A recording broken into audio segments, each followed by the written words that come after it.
If you wish to speak to any item on the agenda or during the public comment portion of the meeting, please fill out a speaker card. Each person addressing the board shall have 3 minutes to complete his or her comments on each agenda item for which he or she has filled out a card. The chair has the discretion to determine or alter the time limits on any agenda item. The Board of County Commissioners requests that speakers appearing under the public comment section of the agenda limit their comments or presentations to matters relating to county business that are within the board's control, authority, and jurisdiction. Thank you. I'd like to call the meeting. And whoever found the gavel, thank you. I don't know, we had one here all along. I'd like to recognize Commissioner Delaney for the Pledge of Allegiance.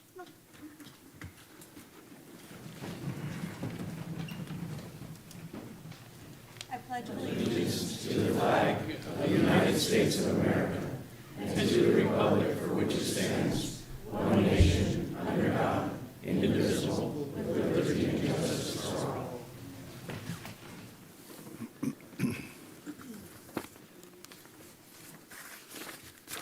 I'd like to recognize Pastor Jen Carey from Trinity Lutheran Church for the invocation. Morning. I draw my scripture reference from Romans 13:1. Let everyone be subject to the governing authorities, for there is no authority except that which God has established. The authorities that exist have been established by God. Let us pray. God of all creation, we come before you today to honor you and praise you. You are worthy of praise. You are the source of all that is good. You are the source of all our blessings. Thank you for every gift that we have been given. We thank you for the opportunity to come and gather together this day, and we ask for your hand of blessing on this meeting. We ask that you would guide and direct this meeting so that it is full of wisdom, productivity, and respect for one another. Thank you for helping this commission to accomplish their work and their goals to the benefit of Brevard County and its citizens. In Jesus' name, amen. Thank you. Pastor, did I get that right, Jan? Yes. Good. Thank you for being here this morning. Wonderful way to start the meeting. Okay, I don't think we have any minutes on the agenda that I could see. We do have two resolutions. One is a resolution for National Homeless Persons Memorial Day by Commissioner Atkinson. If we have anybody from the Homeless Coalition, do you want to come on up?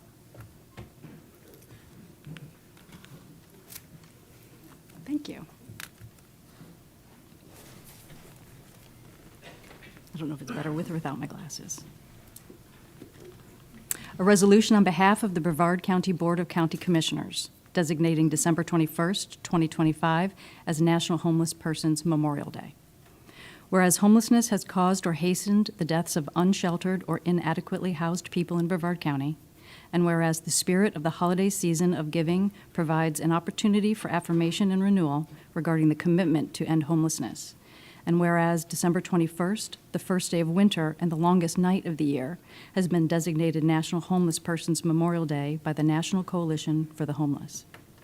Whereas the Brevard County Continuum of Care, a wide-ranging regional body of organizations from all sectors and community advocates, works every day to help people survive, rebuild their lives, and end homelessness.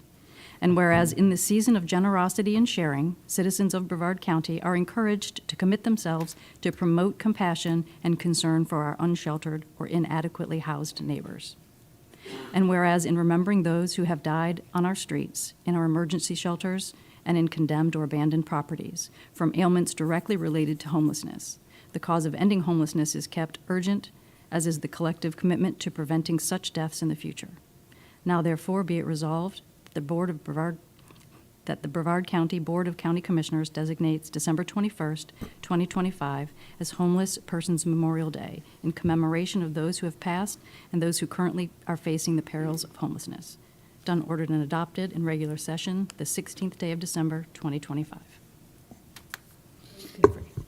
Thank you, Commissioner. Thank you so much for acknowledging that day. My name's Amber Carroll. I'm Executive Director for the Brevard Homeless Coalition. We're the lead agency for the Continuum of Care for Brevard County.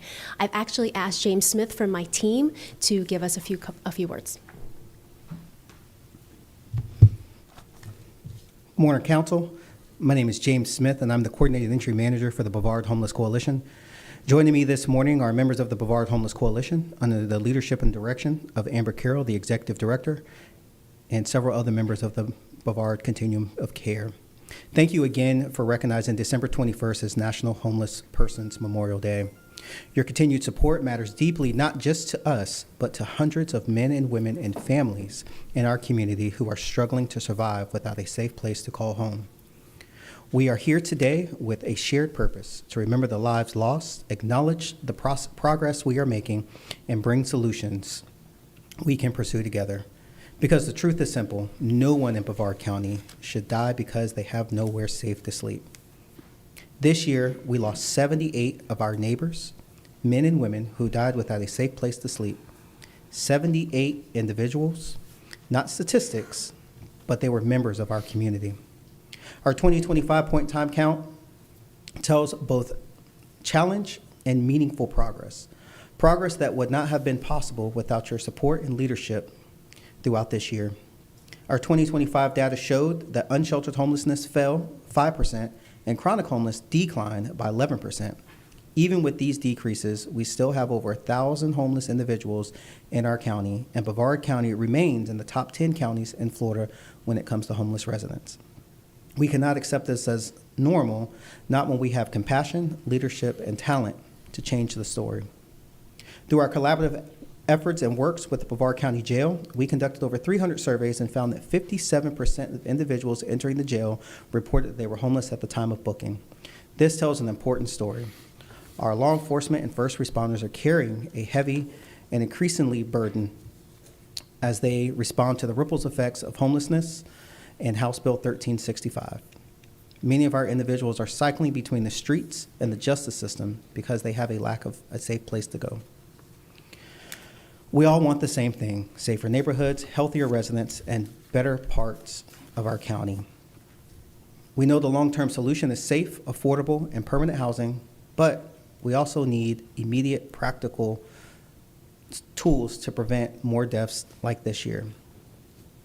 We want to move forward together, but it takes all of us: nonprofits, city leaders, law enforcement, businesses, and neighbors to build a community where no one dies because they do not have a safe place to sleep. And with that, our vision is clear: to have a housed and healthy Brevard by making homelessness rare, brief, and non-recurring. In the month of December, we will hold 4 homeless memorial services to honor the lives of those who have passed this year. Those services are happening this week. We do have one service happening today at Matthews Hope at 1 p.m. in the city of Cocoa. If you're able to make it up, we ask that you join us. For many of these individuals, this will be the only ceremony held in their name.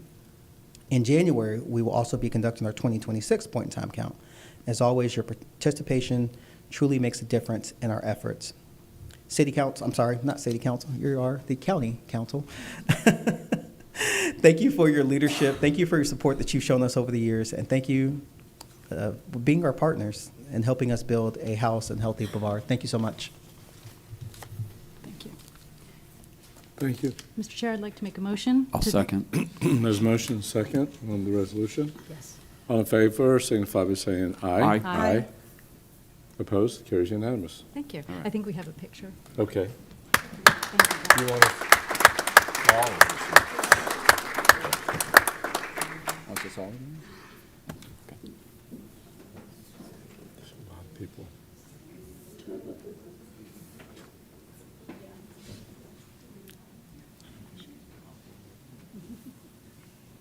so many.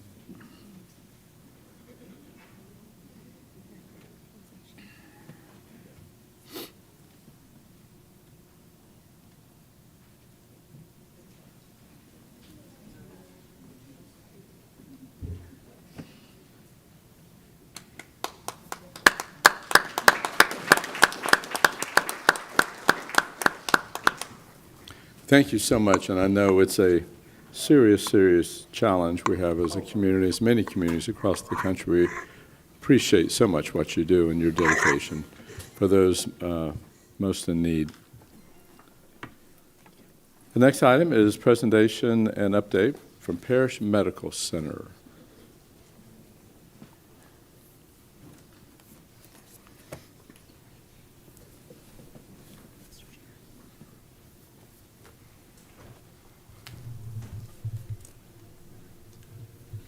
Good morning. Good morning. Thank you for Good being morning. here. Yes, thank you. Good morning, Commissioners. 1 month ago, you all made the mandatory appointments to the Parrish Medical Center Board of Directors, and I was somewhat ridiculed by the District 1 Commissioner for not having spoken that day. So that's why I'm here, to shed light on some of the conversation that unfortunately occurred that day and some of the difficult situations that some of you were put in. And on behalf of the residents of North Brevard, I apologize for the stress and strain that you were unfortunately and inappropriately put under. So this is my update to you. Put together very carefully, rather long, and just to relieve your anxiety, I'm not going to go through the entire presentation. It was assembled by staff and myself last week.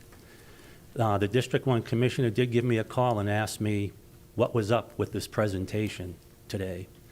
And I spent about 30 minutes in conversation with her, describing that it was basically a summary of past presentations made by our organization to City Council, and that I would be using the majority of those slides, mostly to educate the community about Brevard County's only public hospital, and to recognize and reward the employees, volunteers, and physicians and others that work at and support our organization.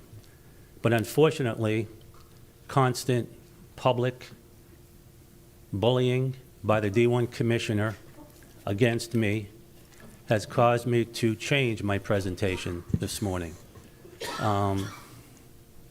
We spoke last Wednesday, and as of yesterday, my intent was to come here and present to you the same presentation we have given to the City Council. But as early as yesterday, a mere 5 days after what I thought was a very positive conversation with the D1 Commissioner. May I interrupt? Yes. This presentation is to the entire Board of County Commissioners. In Yes. due respect, please, let's keep it positive and let's focus on the board as a whole, because we're at a Board of County Commissioners Sure. meeting. You're speaking to the county commissioner. It's not designed for one commissioner, so please keep it dedicated to our governing board here. That Okay. We operate collectively as one unit. Okay. Background of Parrish Medical Center. This county's only public hospital, established in 1953 by Florida statute. We are an independent special tax district of the state of Florida. This is the mission, by law, of the North Brevard County Hospital District, doing business as Parrish Medical Center. We are the only public hospital in Brevard County. And for further education, there's a distinct difference between a public and a private hospital. All the other hospitals in Brevard County are what are considered to be private, not-for-profit. We are a public, not-for-profit hospital, structured differently, governed differently, with different regulations, bureaucracies. While still providing health care services, it is done structurally different. And unlike every other public hospital in this state, we do not tax the citizens of our district. We were established back in '53 by the taxation of people that lived within a particular geographic area in and around the hospital. We have not taxed for the past 30 years. So in addition to not realizing tax monies from those that live in our district, we also are one of the lowest cost hospitals in the state. Those two things combined result in tens of millions of dollars in savings to the people that live within our community. Again, we are not structurally or governed or legislatively outlined and established the same as other private hospitals in Brevard. We are different, and there is a difference in how we operate, our mission, and how we are funded. Let's get to the heart of the matter, the board appointments. This is the role that you have when it comes to Parrish Medical Center. The appointment of 6 of our 9 board of directors, the role of the Board of County Commissioners. This is our enabling legislation. All board members shall reside within our district. The district is basically Fay Boulevard in Port St. John, north to the Volusia County line. This representation assures that the public is adequately represented. Some members are appointed by City Council. 3 members are appointed by the Board of County Commissioners of Brevard County. Not a single district commissioner, by the entire Board of County Commissioners. Anyone asking you to do anything different is in violation of that law. It's the responsibility of the entire board, not one board member. And then there are members that are jointly appointed by the Board of County Commissioners of Brevard County and the City Council of the City of Titusville. I happen to have a copy here of our enabling legislation if anyone feels compelled to take a look at it. To further ensure that the Board of Directors does what you have charged it to do and what the law has charged it to do through our enabling legislation, we're one of only about 60% of the hospitals in this country that conducts a board self-assessment. We bring an independent third party into our organization every 2 years, and they go through an assessment of the performance of our board. So here you can see that it is a requirement of our bylaws. It's an issue of good governance, we strongly believe. How we compare to other boards, similar in size, on and on. We are different in some ways. We have more physicians on our board, and we are more diverse than most hospital boards. Here are some of the scores within the assessment results as presented by the consultant. You can see continued progress in key areas that any board would want to have assessed.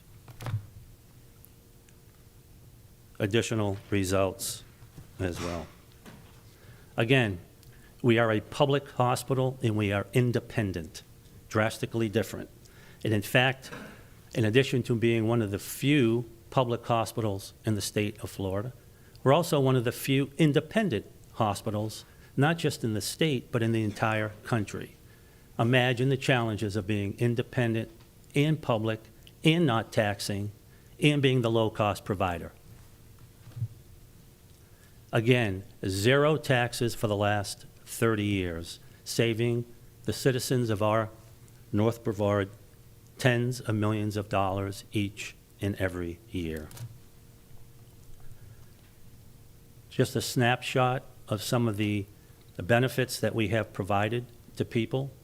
As you know, North Brevard has a larger population of poverty, both for adults and children, than other areas of Brevard County. And we're happy to show these contributions, especially the bottom line. Over 10 years, $170 million worth of uncompensated care. Something surely you should be proud of on behalf of your public hospital. In addition, in 2021, the state of Florida passed a Uniform Special District Accountability Act statute mandating that Florida's independent special districts have conducted an independent review of its entire operations. I happen to have a copy of this as well, and it's also on our website if anybody cares to take a look at it. In this report, and I'll go through it quickly, the report was a complete assessment of our organization's performance. We're proud to present it. The individual, Brian Fuller, in the lower right, was the consultant from the state-mandated assessment of our organization, and we came through with flying colors, as you would expect us to. Stellar performance after the pandemic, a $20 million financial turnaround after the pandemic. We are mission-driven, we have tremendous talent, We focus on quality. We are drastically more affordable than other providers, and we do not tax. Let me just go through this section here quickly. And the pandemic devastated us like it did many other hospitals, and we're happy to begin recruiting back many of the physicians that left us during the pandemic. Some 68 left or retired, and we're almost back to having fulfilled that staff. Really pleased with our Burrell College relationship, tremendously pleased with the repairing of our relationship with Brevard County's largest healthcare provider, Health First. The relationship is going incredibly well. We are working collaboratively and cooperatively on behalf of the communities we serve, and that relationship brought us this, where in a real estate transaction, we acquired from Health First their cancer center in Titusville, and have now turned it and made it into our own Parrish Healthcare Center, which is focused primarily on cancer care. I won't go through the remainder of the presentation, Mr. Chairman, for interest of time, but I did want to just make sure that this commission sees the stellar and incredible awards that our organization has received on behalf of the communities we serve, provision of maternity care, OBGYN services, surgery, stroke, the list goes on. And with that, I'll stop and see if there's any questions. First of all, I want to thank you for coming and presenting to the Board of Commissioners, and I wanted to keep this as positive as I could, and so I appreciate your being here because I can understand your frustration. I happen to think that this is a wonderful hospital. I'd like for you to elaborate more on the awards that you received, because there were some comments about the hospital. I'm blown away by the number of awards. I'm looking at the list that you have listed here. What are some of the highlights? I didn't want to cut you short on that. We gave you 15 minutes here this morning. So, as in any organization, there are various ways of determining success. There are some organizations that look at the financial performance of organizations and in hospitals. There are some that look at the mix of how many RNs you have compared to non-RNs, 4-year RNs versus 2-year RNs, the number of physicians and the specialties they have. Where we are very fortunate in obtaining awards are in the areas where we excel in. We excel in the provision of oncology services. We are the county's longest accredited hospital for cancer care by the Commission on Cancer Care, Brevard County's longest accredited hospital. We are the first and still only hospital in the nation accredited by the Joint Commission for what is called integrated care, how we blend the physician practice care with the hospital care, and when the patient is discharged back to the home with home care and other components of care in our community. They are all integrated by our care partners. It's called integrated care. It is to reduce redundancy, keep costs low, and prevent mistakes from happening. The only integrated care accredited hospital in the United States. We are stroke certified. We have certifications in orthopedics. Blue Cross has recognized us in orthopedics and women's care. Nationally, U.S. what is called an EPIC electronic medical record. What is called an EPIC electronic medical record. EPIC is the Cadillac medical record system in the United States. Health First has it. Orlando Health has it. Advent has it. Halifax and Daytona will still have it. It is not affordable for Parrish Medical Center. We cannot expend $40 to $50 million to acquire this system.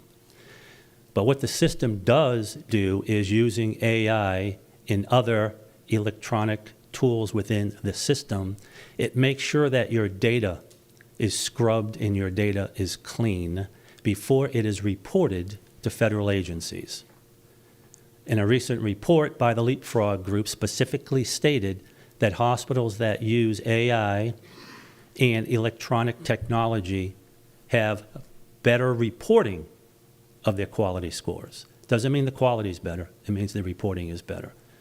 So I hope my board members aren't watching right now. I plan to bring to the next board meeting a request for $7 million for our board to approve Parrish Medical Center acquiring the Chevrolet of electronic medical records, not the Cadillac, called Meditech Expanse, and it will allow us to do through AI and other digital innovative tools the ability to scrub our data, clean the data up before it is then reported publicly.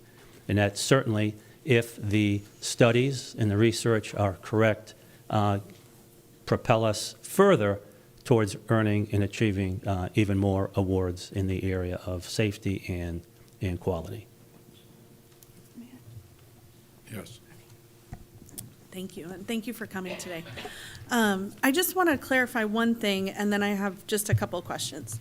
I just wanted to make sure that you are aware. My concern was not that you didn't speak. My concern was the influence of who was going to be appointed to the board. And but that being said, I want to definitely talk about some of the really good things that we had in our conversation. One of the things that we talked about was some of the struggles that all hospitals are going through. And I don't know if you would like to use this platform, if you could explain for the community about what's going on with maternity care and the need for doctors and this hole that really as a country we have in that respect. The area of obstetrics, If you talk with the health department and Director Zonka, she will tell you the same thing, where she continually struggles to find physicians, obstetric and gynecology physicians, to provide the services in the community. And we have an abundance, and with the closure of the Rockledge Hospital, there are now fewer hospitals that deliver, more people coming to Parrish Medical Center to receive those services, and it is straining every organization in Brevard County. So if you are all inclined to kind of use your platform to bring kind of a kumbaya moment to all the healthcare providers, Commissioner and I think that would be a great place to do it. Yes. Thank you so much for that. And one other thing that we talked about that I thought was really great was I guess I'll start with one of the things that I really appreciate about Parrish Hospital is the amount of community outreach and how involved with the community you all are. And I really appreciate that, and I know the community does as well. Appreciate that. One of the things that I think that, which we talked about, would be great is finding a way to bridge the gap between, while there, of course, there are people who are happy with the way things are going. There, of course, are some people that are not. And so I look forward to working with not only you, but the community and whoever else I have to work with to make sure that we can make our North Brevard Hospital the best it can be. Appreciate that.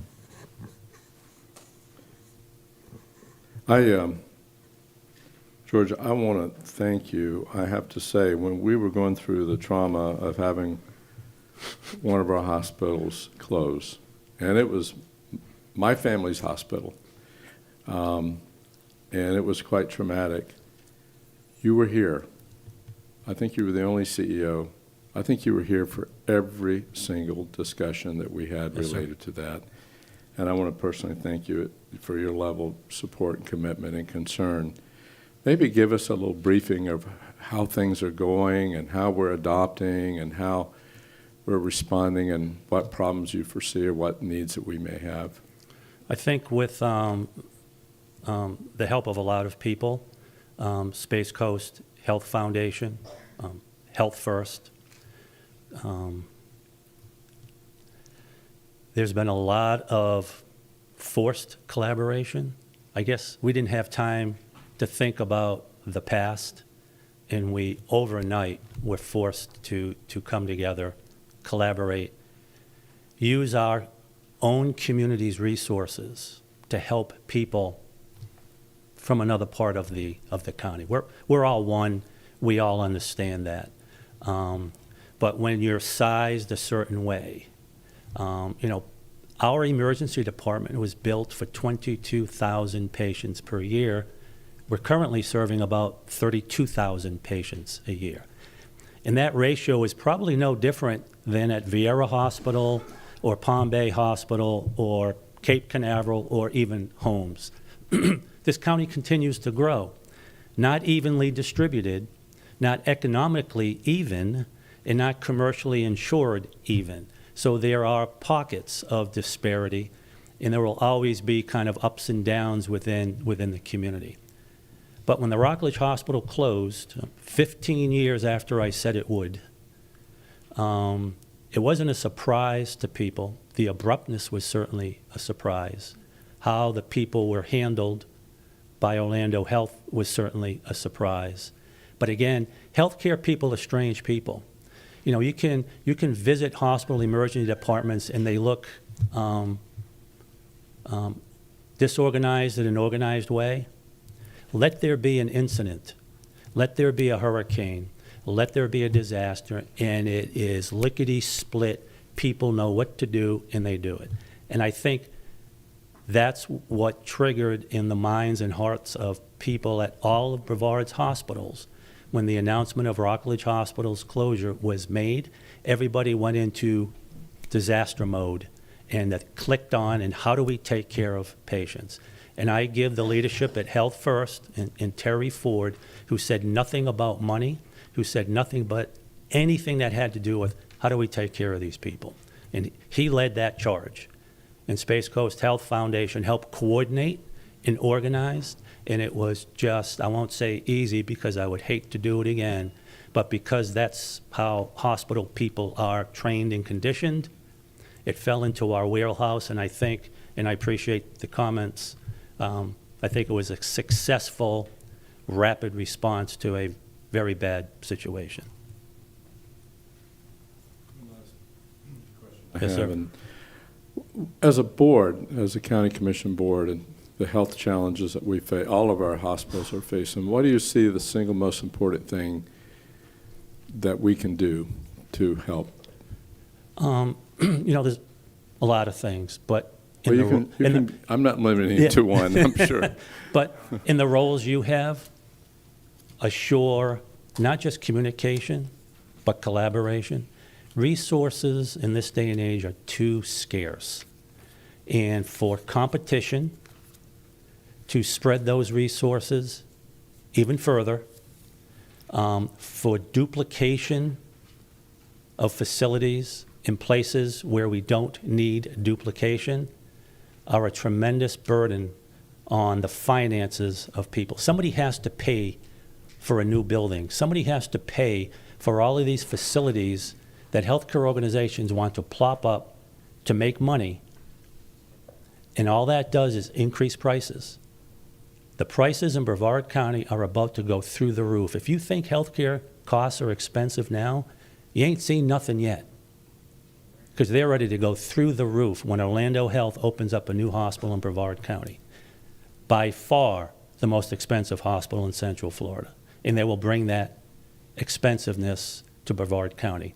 You've got us, one of the least costly providers. You've got Health First, which does a very commendable job with operating 4 hospitals and how they do that very efficiently.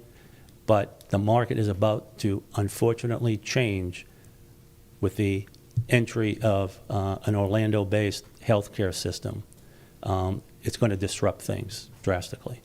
So anything you can do in terms of collaborate, cooperate, communicate, all the C words, I think that's where you can play a critical role. Did you? Okay, thank you. Thank you for taking the time and preparing. Not always the easiest thing to do, and we appreciate you. And thank you. Okay. Okay, we'll move on. We have our consent agenda. Are there any items that we need to remove from consent? I would like to pull F1, F6, F9, and F11. 1, 6, 9, and 11. Okay.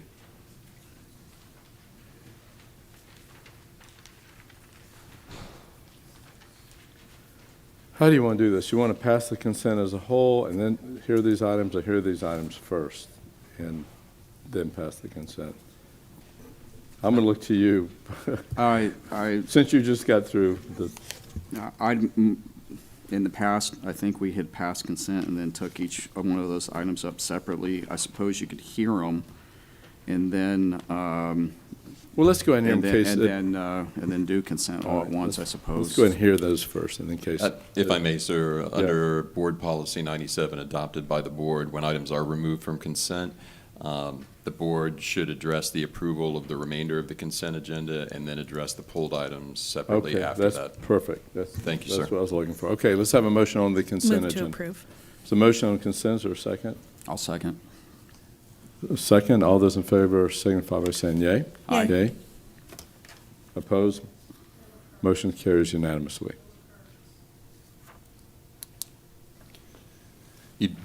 I'm sorry, were there any cards on items that were not pulled from the consent agenda? Because those cards should be heard before the Yes, there were. motion Okay, passing I'm the sorry. consent as a whole. Let's back up then. So F4 and F7 were the only two that cards that were not. That were not, okay.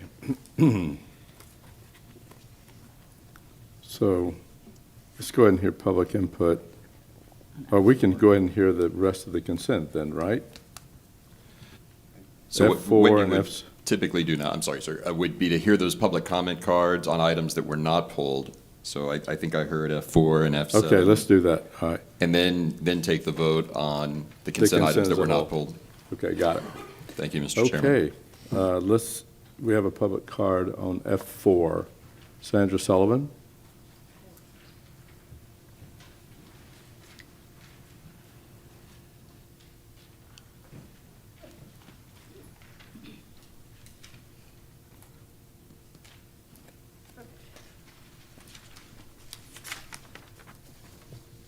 So F4 and F5 we've spent hundreds of thousands of dollars for invoices to Meeks Plumbing, Sandra Sullivan,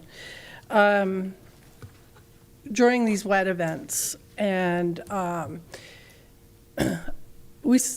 what I've heard, we still dumped. We still dumped out at behind Sykes Creek and also Port St. John.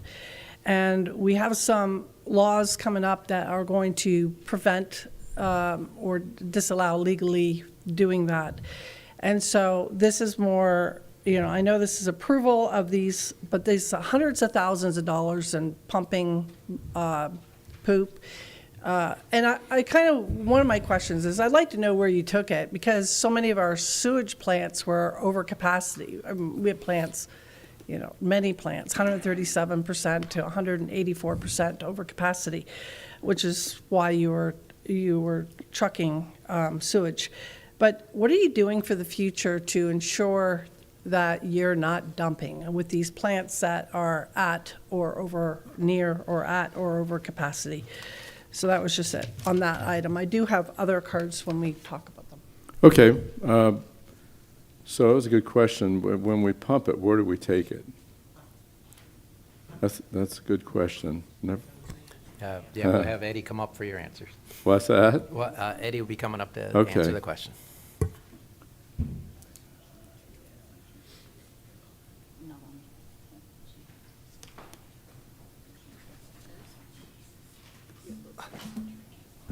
Good morning. Go So ahead. with regard to the question and the circumstances related to that agenda item, that went to Sykes Creek. There was no discharging at Sykes Creek. Sykes Creek has 2 deep injection wells, so capacity-wise, the ability to discharge there in a permitted fashion was done. I have to say, too, I'm glad this item was pulled because I think it's an opportunity to really thank you and your department and the county and their quick action and leadership to minimize to a very small amount how much was discharged.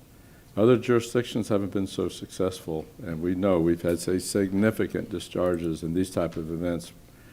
I won't name any because I'm sure there were a lot of extenuating circumstances, but some of those discharges even led to state legislation and increasing penalties. So it's good that you were on it. I guess that also highlights the importance of those deep well injections in terms of emergency and flooding and what have you.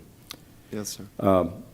My question, too, since we're on this, what we did was allowable under permitting. That's a process that is provided for, and it was there were no violations.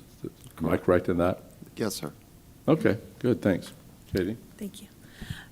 Where was was it treated before we put it into the deep injection well? It is brought through the process of the plant, and then... You might want to speak up a little I'm bit. sorry. It's kind of hard. Yes. Okay, thank you. And so you said it was brought through the process of the plant before Yes. it's discharged into Yes. the deep injection well? Awesome. Thank you. That leads to another question. In a real emergency, because we talked about this, I mean, this goes to show you the challenges that we have when there's this was a localized event that went countywide, and unlike a major hurricane or very wet tropical storm where the whole region is being impacted. Is there ever a scenario, is that one of our, and we talked about protocols and emergency scenarios, is there ever a scenario where we would be allowed to deposit untreated? What happens when the untreated refuge, because of flooding, is sewage, is overflowing? Are we allowed to put that in the deep well untreated? Is there a certain amount we're allowed to do? It's better there than in our water bodies. Or So when the period of time of the governor given a state of emergency, we get a reprieve on the laws associated with that because the state views it as such an extreme circumstance that from a planning side it can't be achieved, and they recognize that, but we still report it during that period. Okay. Okay, great. All right, now we have F7. And Sandra Sullivan, again, I started to say Santa Sullivan. I'm sorry, but Sandra Sullivan.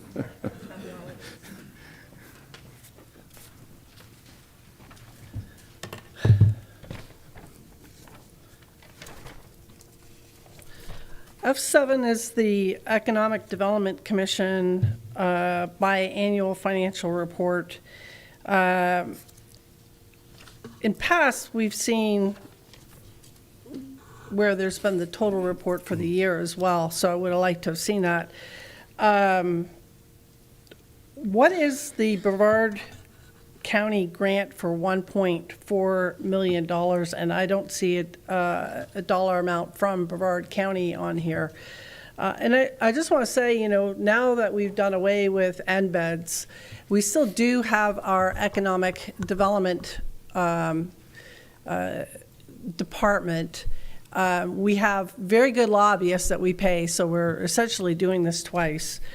Salaries were like $290,000 to this entity. I'm just wondering what the value proposition is. I mean, recently they came with a study for this regional sewage plant that was so unrealistic in the costs to do it, and as well the location at Tyco. You can't put a sewage plant there because sewage plants are a bird attractant and destroys engines on aircraft. So that's like basic knowledge that they should have known. So we spent, as a county, $1.7 million or approved $1.71 million to second a study that was flawed to begin with.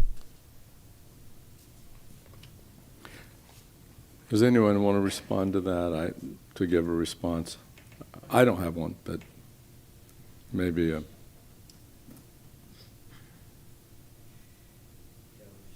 don't we do this? Let's have a response, since the question was asked. But we can go ahead and go through these other items if you need a little more time. Eddie's coming back. This is a good way of getting your steps up.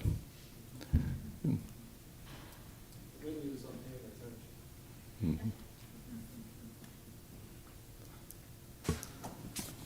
Good morning. Okay. So I'm sorry, sir, what was the question? Well, did you have a question? I could clarify it. Yeah, I can too. Go ahead. Okay. Mr. Okay, Gibson?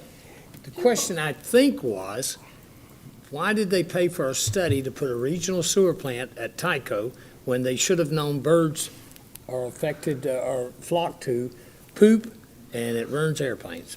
No, Was there's there any that truth question, there? what was the $1.4 million, it said Brevard County grant? And then what is the value proposition of TDC when we have our own, not TDC, sorry, Economic Development Department, sorry, you're wrong. This is for the Economic Development Commission financial report, right? So what is the benefit financially of going through and working with EDC when we have our own department, we have our own lobbyists, and we can do everything internally? That's the question. So what is the $1.4 million Brevard County grant that's in that document? Morning. The $1.4 million grant is for the support that the Economic Development Commission of the Florida Space Coast provides the county. They talk to businesses, recruit for businesses in Brevard County. They support local businesses in Brevard County. They are armed for recruiting and retaining businesses in Brevard County. Matter of fact, this morning I was talking to a Houston group that has been in contact with EDC. They want to come to Brevard County. So they are, and they talked to EDC yesterday. So EDC is very much involved in the retention and recruitment of businesses in Brevard County. And I agree with that. And I think the other thing to take into consideration, if the EDC wasn't providing those services, which are absolutely necessary if we're going to be relevant and competitive and bring in high quality, high paying, big on return employment, we would probably have to hire a lot of those staff members in-house. So it's not like we're spending money that we wouldn't necessarily have to spend. Yes. Thank you. I think that the question may have been about this $1.4 million. This is what was passed in our budget. This isn't an additional grant? That's correct. This is a grant that was passed in the county's, the board's budget. Right. And this has been a grant for several years now. It's not just the first time the grant has been put in the county's budget. Thank you. Yeah. And I'm sorry, Chairman, just to elaborate a little more on the discussion. So a few things. On the sewer plant issue. On the sewer plant. Yeah. So with. And I I'm might sorry, sir. ask too, there's a sewer plant almost abuts the Melbourne Regional Airport. They seem to manage to operate that fine.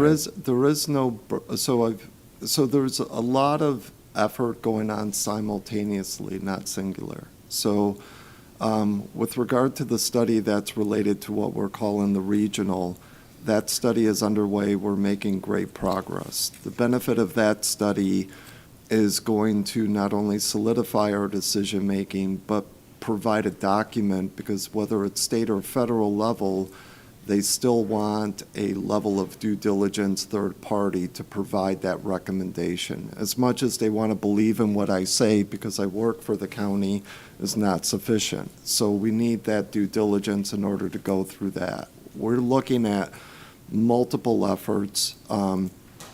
Titusville is one of them, but it's not the solution or the approach yet.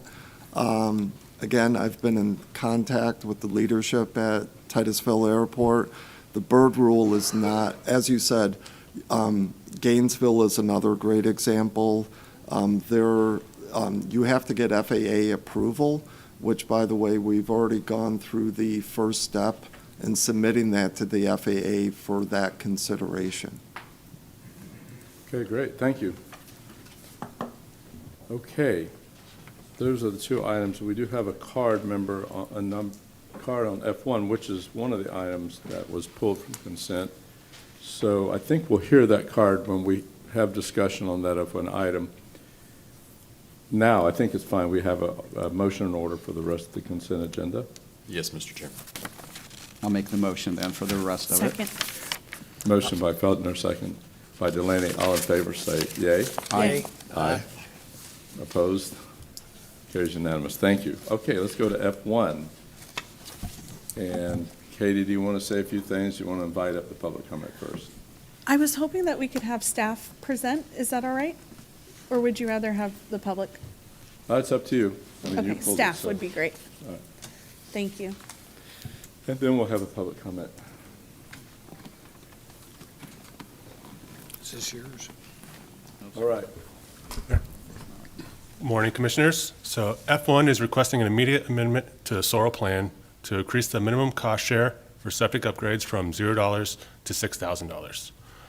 This would allow for retroactive reimbursement for early adopters of these nitrogen-reducing septic systems. The Citizen Oversight Committee unanimously recommended this amendment for a one-year trial period, considering the changes to the regulatory environment that has significantly expanded our residents' interest in this grant program. So I'm here to answer any questions you may have. Okay. Thank you. So what does that look like for residents who have gone through this program that now possibly have access to more of a rebate? What does that look like for them? So we've included terms for retroactive reimbursement. So the board, in the past, whenever there's been a change to the funding amount available for the septic upgrade program, has allowed for retroactive reimbursements. So we do ask that they show their intent to have participated and that they have complied with the other needs of the program, which includes a 65% nitrogen reduction standard.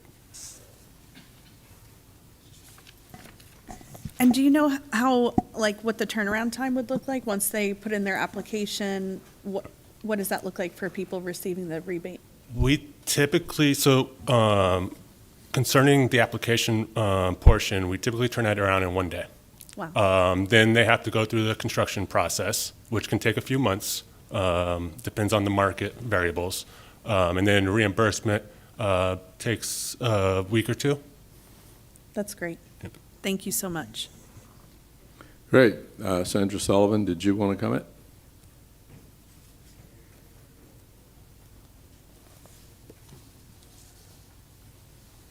Sandra Sullivan, rather than me coming up and down for each consent item, can I just go through all of them that I have here? Or just sit on the front row. Yeah. Okay, so F1, I was at the SOIRL meeting when this was discussed. First of all, I would like to say, under the consent item, there were no supporting documentation, generally a lack of transparency on this issue. At the meeting, the board was generally in favor of a motion for option 2. However, the Director of Natural Resource pushed option 3, and so they changed their minds to that. And I want to say that this item brings me heartburn because I don't think the lagoon tax is going to renew next year. And so what you have for dollars is what I think you're going to have for dollars. And so what this does is it takes the prorated funding that prioritizes as it is right now and prioritizes that money to closest to the lagoon. After all, what we voted for was cleaning up the lagoon. Not for septic systems anywhere in Brevard County being funded by the lagoon tax, right? So I'm not in support of this. I think it's not what the voters voted for. I think there may even be a legal issue with that. And then secondly, if the state is not providing grant funding, it it is taking all of the SOIRL money to pay that $24,000 or whatever it is, that the amount of money that is going. But this is not what the voters intended when they voted for the SOIRL tax. And I think learning about this and learning that a septic system on the west side of I-95 is getting the same funding as next to the lagoon is going to really tick off some people. It's a betrayal.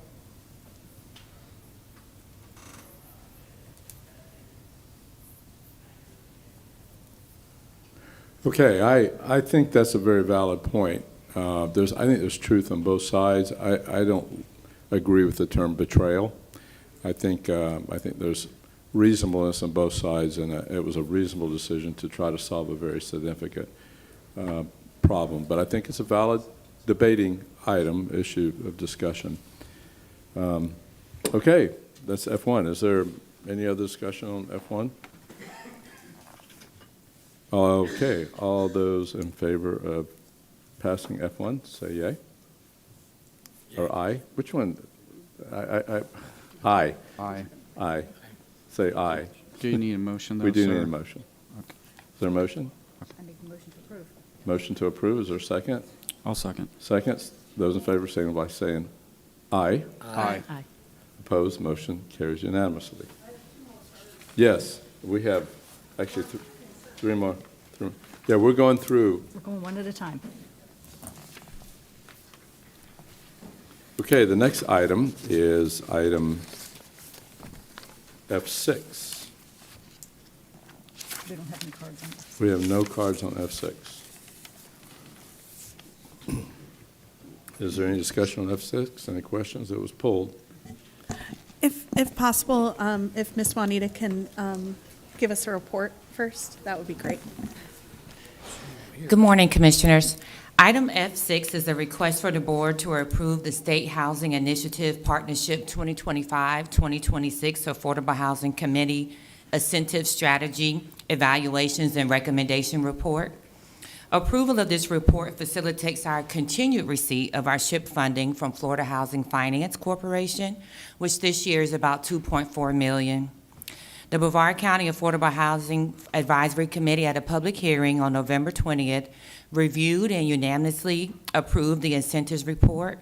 The report recommends staff to coordinate with our relevant county departments to further evaluate the feasibility in the following focus areas: density flexibility, accessory dwelling units and tiny homes, land bank inventory, parking and setback, reservation of county infrastructure. This report does not change land density or land development regulations. And I love those tiny homes. Yes. Thank you. I was wondering about the public participation in this, and could you share with us what that looked like, if you know how many people participated, or, because usually you have like how many comments we've received and that kind of thing. So we did not receive any comments from the public. We did post a report to our website, and we actually discussed it at the AHAC at 2 meetings, and we had no public that were there present at either meeting, but we did, address it at length at 2 meetings with our AHAC, and the AHAC members actually provided input. They emailed that in, and we distributed amongst all the committee members. Would it be, maybe we could keep working on trying to solicit public input into these things? I don't know if we could brainstorm some different ideas that, because I know there are so many groups around the county that are focused on this program. So I would just love to see a more robust public input into this, and I'm sure you would too. So I'd love to, help or collaborate in any way that we could do that. Thank you. Okay, great. Do we have a motion on this item? So moved. There's a motion. I'll second. A second. All those in favor signify by saying aye. Aye. Aye. Opposed, same. Passes unanimously. Okay. Now we'll move to F9.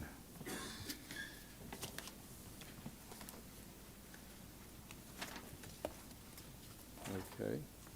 And this is one you pulled. We do have cards too, so maybe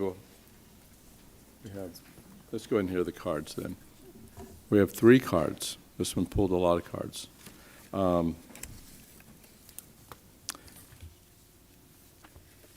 First card is Mr. Palatux. Did I say that right? Are they here? I don't think so. Kate Butler, next item. Did you want to say a few things, or? I'm available for questions. Just available. Okay, good. And then Sandra Sullivan.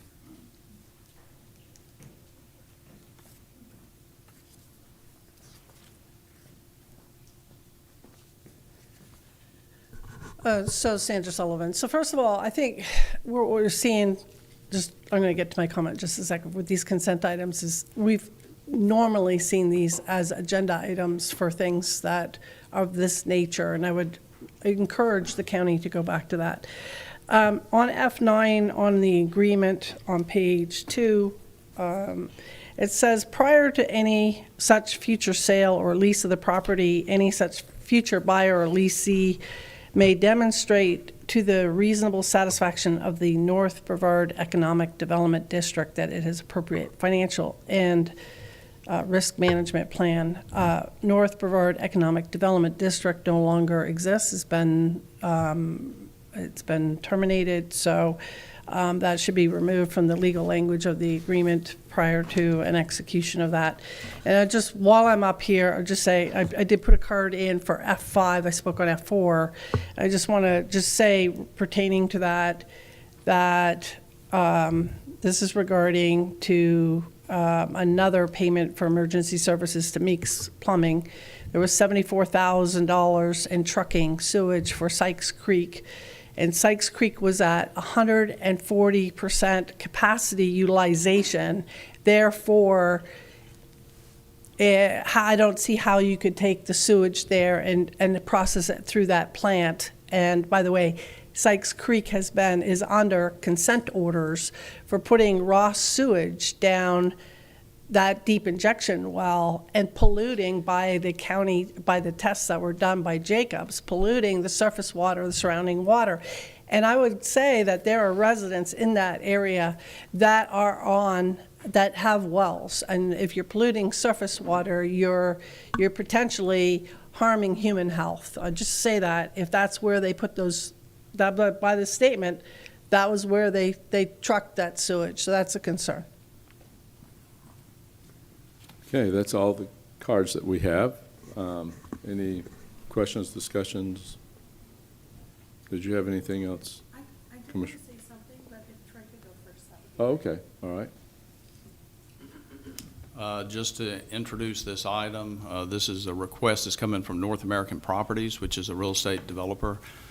2 years ago, the MBES board made a recommendation to the county commission to sell property in the Spaceport Commerce Park to the company, which had a plan to build a building on a spec basis, that is, without a tenant already signed up.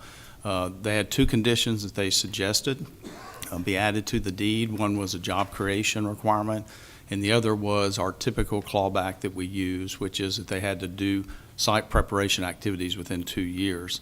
Now, 2 years later, they've completed their site preparation activities. They've spent over $3 million in hard and soft costs to do that. But they're running into what we're considering an unintended consequence with the second clawback, the one with the job creation. That is clouding the title and making it difficult for them to find a lender to do the construction period financing. The lenders feel that that requirement reduces the pool of eligible candidates to lease the building.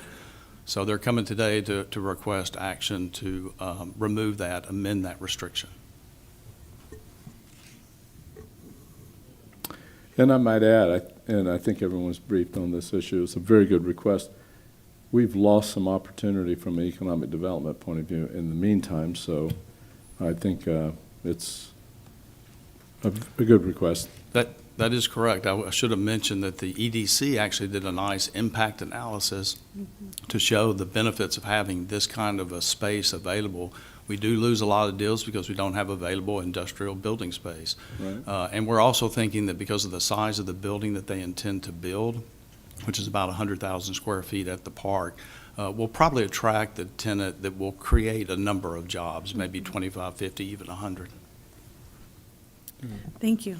Thank you so much for presenting that. And I just wanted to bring some awareness to this item. This is, I consider it a critical need in North Brevard, having buildings ready for businesses to come into our community. And I just wanted to say thank you so much for developing that and joining our community. So I just wanted to highlight some good stuff going on in North Brevard, opportunity, and yeah. So thank you all. With that, I'd like to make a motion to approve. I'll second.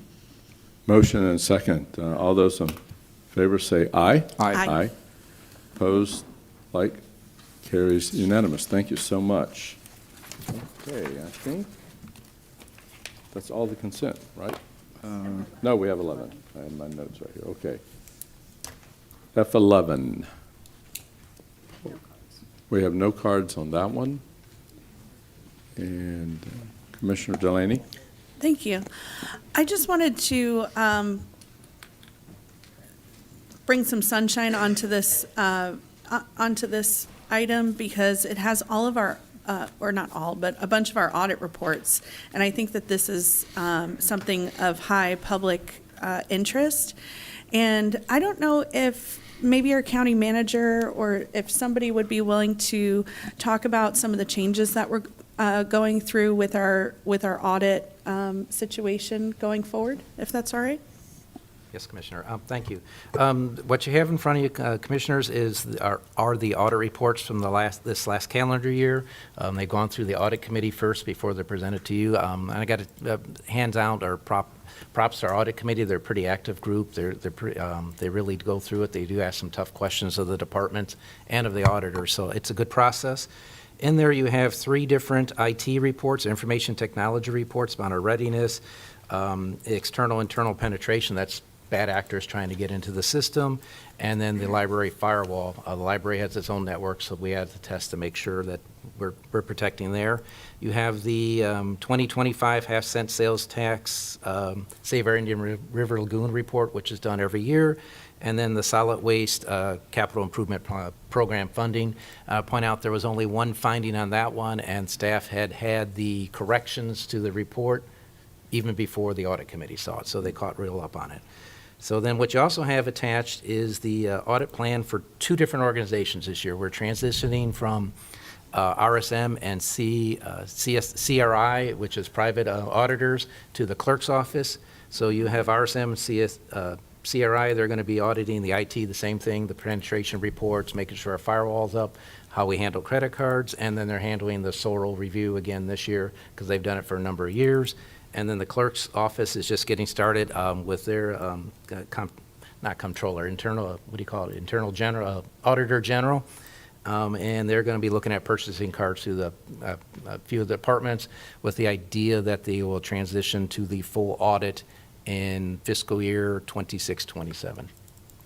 And so what we're asking the board is just to acknowledge and approve all the audit reports and the audit plans. Okay. So in the meantime, if we decide that we would like something audited, we could still bring that up to the clerk at that point, or RSM, or? What you do is you bring it to the board, and then the board, tell us to instruct the clerk's office to do the audit. Great, thank you. With that, I'd like to But make a. before you make oh, a sorry. motion, I had one question. Now, we talked about that in the past, and I brought up concern that we were using a government agency to provide services that are competitively selected. And I felt that we should have competitively selected that. And maybe when we go into the budget cycle, that's something that we should look at.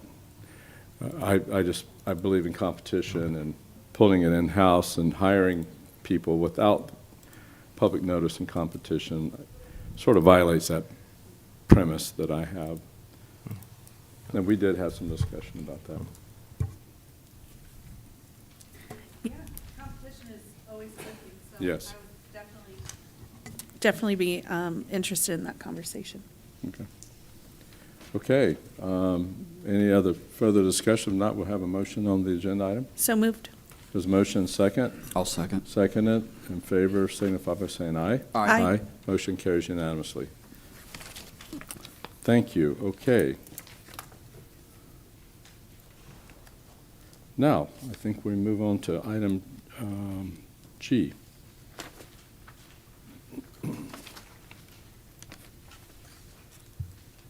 Public comments. We have 3 public comment cards. Keith Edwards is our first one.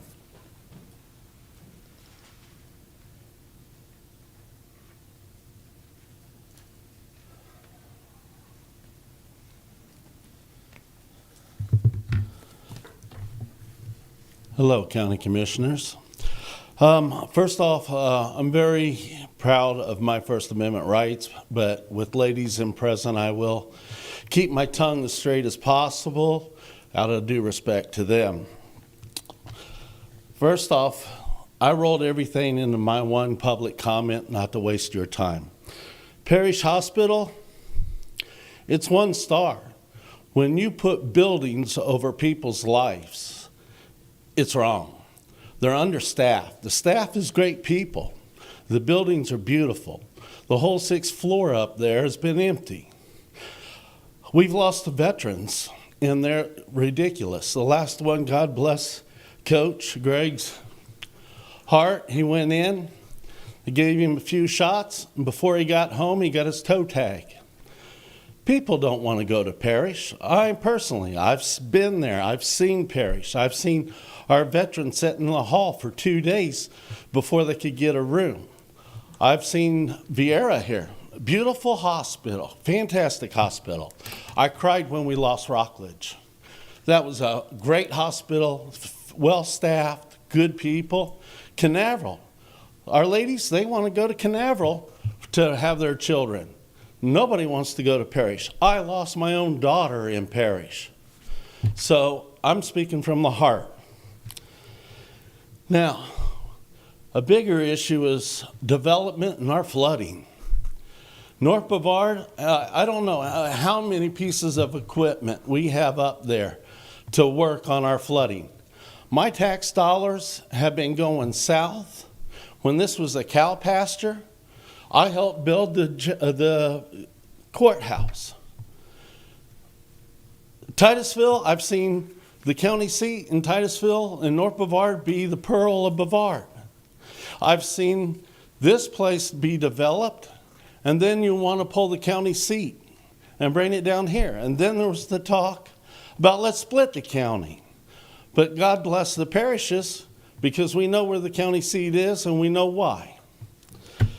Now, the flooding is ridiculous. Our systems, freshwater, sewer water, stormwater, are all undermined. They're outdated. Our flood plan hasn't been updated since 1960 when it was wrote. I've seen Stan Johnson, an excellent stormwater engineer, be disgraced and arrested for trying to bring it to the attention and get help. Now, we've got a lot of development coming, and we're going to boom. If we're not prepared for it, we're going to be in worse shape. Now, when these flood... Go ahead, finish your When these flood waters come in, we have septic tanks and drain fields that quit working. Where does that sewer water go? When our manholes overflow, where does it go? It goes in our ground table water. When it goes in our ground table water, we're drinking it. Water flows downhill. Now, we live up north, and if we don't fix our inner structure and we let all this development tie in to what we have now, we're not going to be able to help. It's just going to be even worse. We need some money to come. Our tax dollars needs to come up. $12 million on a parking lot, and we've got people up there that are losing their homes, that are homeless. We're bailing water. We've got development, and we turn a blind eye to it. You got to build higher than the road level. That makes all the homes become retention ponds. Royal Oak is going to be a perfect example. They Thank you. changed that golf course. I wanted to give you time to finish your thought I'm around, sorry. but those are, appreciate your time. If you were in mid-thought, go ahead and finish what you were about to say, then we'll. We just need to get some real eyes up there. We need to get somebody that can handle it and know what they're talking about. We need to get our equipment fixed. We only got 3 pieces up there, a Gradall, a Spider, and one other one. I'm at a loss, but we'll figure that out. We built you guys Thank down you. here. Now every good deed is undeserved, but Thank you. Appreciate your input. Bromson? Is that you? Bromson? Branson. I left my glasses in my car, So so did I'm I, sorry. so I can't see anything. Okay, I feel your pain. Yes. Good morning, happy holidays, Commissioners, Brevard County, Mike Bramson, Brevard County Firefighters Union. Come to the podium today to basically give some opinions on advice and direction. As the public safety challenges continue in Brevard County from a lot of things that were already discussed today, coincidentally, I'd like to bring some support towards the Commission on how we pursue for the future. The first thing I'd like to suggest, I'm going to bring in a couple of bullet points, is engaging the public on what they feel our health care should be, including pre-hospital. We know that this commission supports pre-hospital care. We spend a lot of time back and forth over this last year to get our pre-hospital services, i.e. the fire rescue, into a better place to move forward, to allow services to get our citizens to the hospitals they need to get to. And I encourage that we continue to move forward with public opinion on the needs of the county and the cities, being that this board is in charge of the only emergent transport agency in Brevard County. As we continue, and as we have meetings like today, there's going to be incentive, taxes, fees, permits, zonings, committees, boards throughout the next year. I encourage that these remain very public, very open. And as you sit on the board, we support the continued conversation on what are the standard of care, what are the services. Primarily moving into new structures, new hospital systems, new people, emergent pediatric care. Please, we need to address that yesterday. 640,000 estimated people, depending on Google and AI, whatever you look at. 10th largest by population county out of 67 is state of Florida, which is the 3rd most populous state. And the biggest thing is you can't measure our geographic challenges to get people from where they are to where they need to be. So pediatric emergent care should be the hot topic. I'm looking at a slide right here about student athletes. We have EKGs. We have wonderful things in place. OB, absolutely. All these things are true. But there are certain levels of that care in Brevard County. There is nothing for us on the kids. Look to our neighbors, what they're going through, Orange County, St. Lucie County. If you watch their videos of their committee meetings, we could see the future of what our conversations will be. And most importantly, look to our local talent. If we're going to talk about pediatric care, there's pediatricians, there's people, create incentives, create tax abatements, create whatever you have the power to do so to get those pediatric doctors into our community, into our hospitals to render care. So I just wanted to bring that little direction to you. I'm going to run out of time, but if I can get another 15 seconds, I'd like to create an example. Why this is important to the firefighters is when I became a paramedic 20-something years ago, they always ask why you want to be a firefighter, why you want to do anything. So I bring you an antidote on what is the most important part of the pediatric care. When you become a firefighter paramedic and you respond to a call, it is one of the very few jobs that someone has a bad day and a very level-headed, competent, loving mother will have their child incur an incident. And they will call 911. And then someone like me will show up. And that rational woman will hand a complete stranger their child and say, save the kid. And then when we get that child, the support services for getting that kid to definitive care, because we drive pickup trucks with gear in it, is scarce and complicated. So emergent pediatric care should be the hot topic along with everything else that's been discussed. I appreciate the extension, and once again, happy holidays. I think Victorian earlier said the same thing. Absolutely. Yeah, So that this shows is- there's a problem. Yeah. Thank you. Okay, Senator Sullivan? Merry Christmas! Merry Christmas! Yeah. Merry Christmas! Ho, ho, ho! Ho, ho, ho! I'm one of Santa's helpers, Sandra Sullivan. Are you going to be jolly? I'm going to be very jolly. Okay, good. Santa's making a list and checking it twice. We're going to find out who's naughty and nice. Santa Claus is coming to town. I can't sing. Ho, ho, ho. Okay, I've got your top-ranked naughty list for the year. Naughty for giving $1.7 million to EDC Space Florida sewage plant study when you think they need more handouts than our firefighters. 2, naughty, you changed the EDC tax abatement referendum after it passed to 20 years for data centers. Don't think that's even legal. Naughty for not prioritizing funding our firefighters for 2 years, creating a public crisis that endangered and cost lives.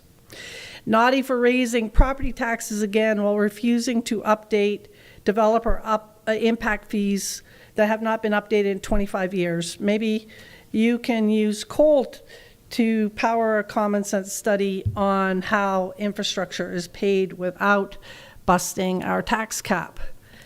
Naughty, you doubled and tripled density on the barrier island when we have a critical evacuation deficiency of 61 hours in a Cat 5 and changed the level of service to a variable for the developers.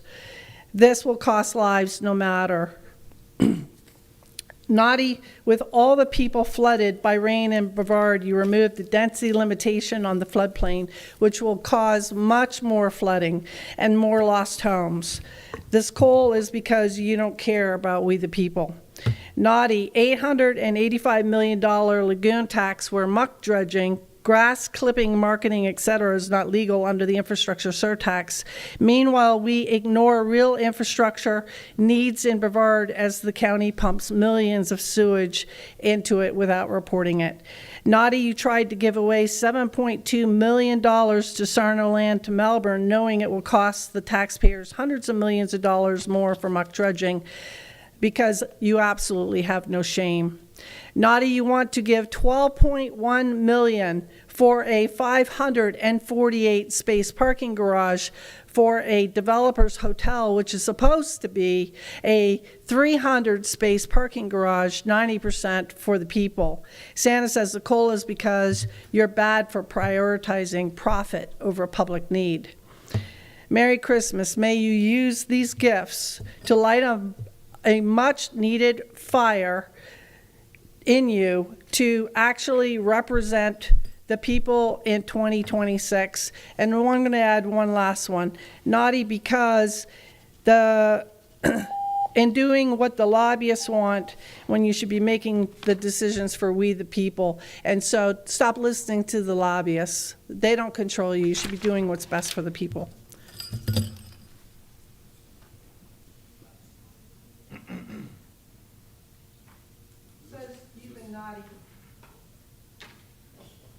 Is this real coal?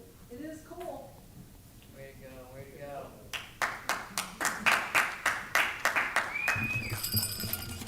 Thank you, Santa. Well done. Sullivan? Well said. Okay, I think that's our last public card.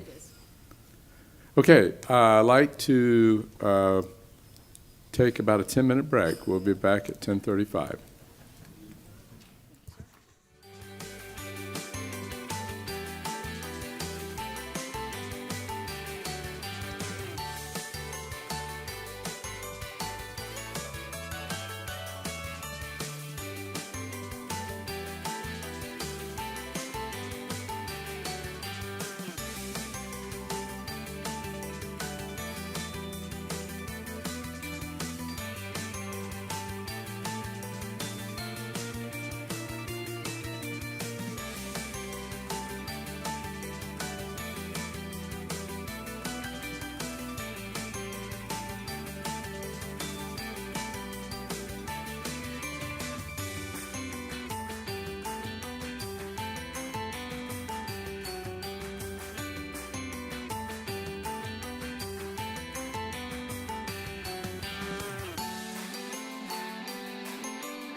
Petition to vacate a portion of the public utility and drainage easement plat of Colony Park, Plat Book 118 and page 60, Merritt Island. Cheryl and Sean O'Brien. We have no cards. Motion to, I'd like to make a motion to approve. Second? So motion to approve. Any discussion? All those in favor say aye. Aye. Motion carries. Okay, we will go to I-1. City of Melbourne's request to revise and restate the interlocal agreement governing the Olde, Gallie Riverfront Community Redevelopment Agency. Okay, we have cards. I think Kathy. Yes. Okay, Kathy. Sorry. Good morning, Mr. Chair and Commissioners. This request that the Board of County Commissioners review the City of Melbourne's request to revise and restate the interlocal agreement between the county, the city, and the Olde Gallie Riverfront Community Redevelopment Agency and approve as submitted by the City of Melbourne or make revisions and authorize the chair to execute the revised and restated interlocal agreement. I do want to point out that with the sunset of this CRA 5 years earlier, we will save approximately $1.8 million in general fund.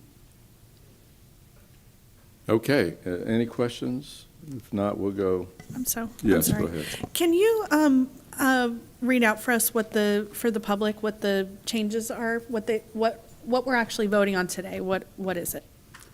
There are some red line revisions that were not captured, which shows from the 2038 to the 2033.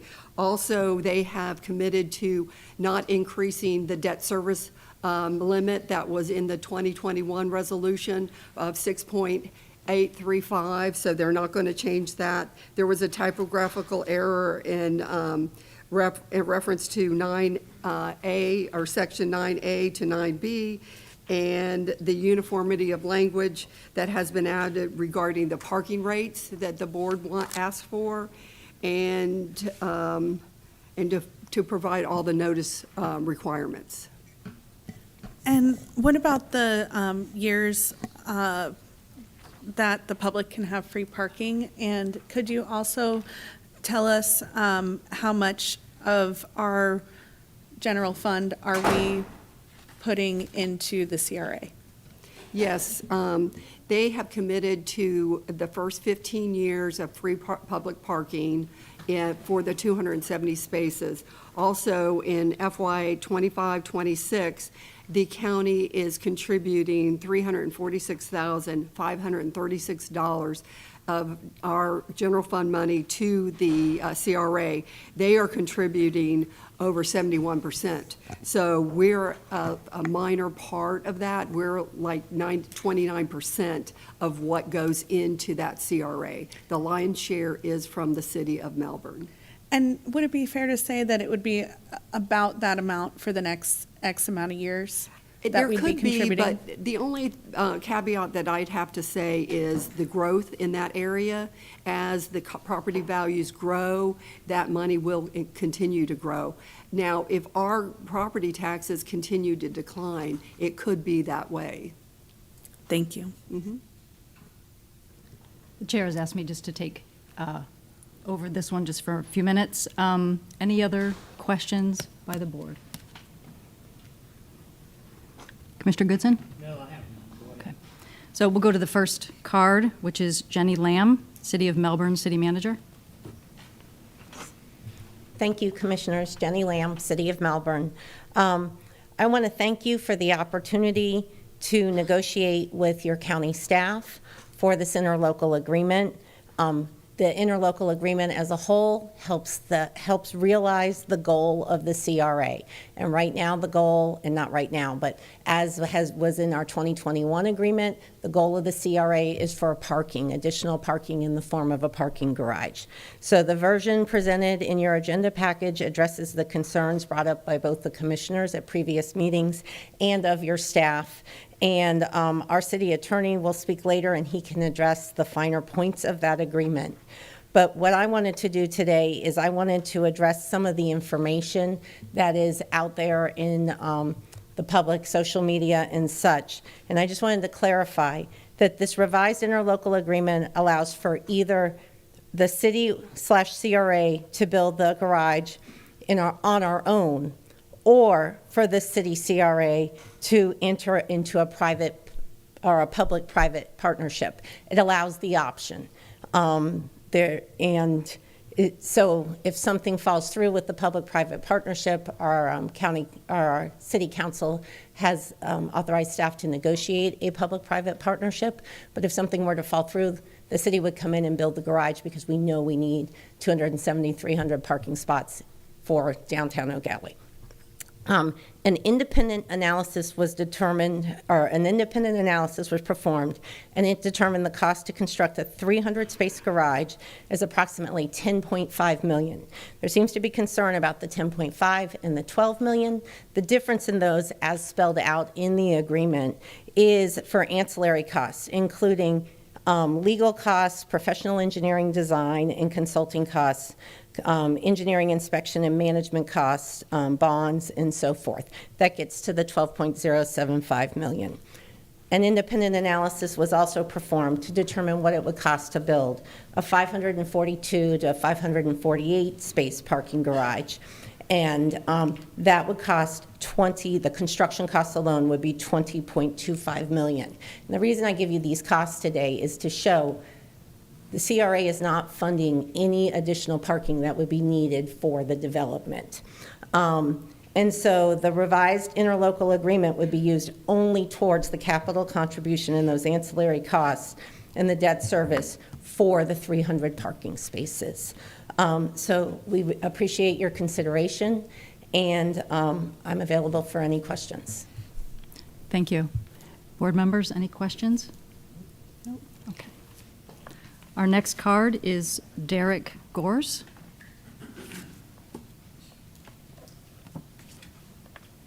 Hello, sir. Hi there, folks.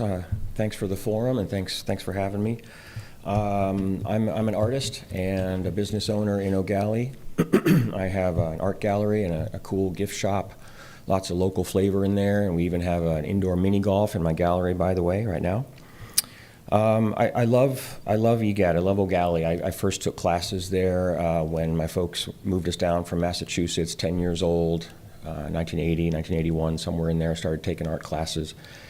And Gallie is so important in the county. It's essential as that place of expression.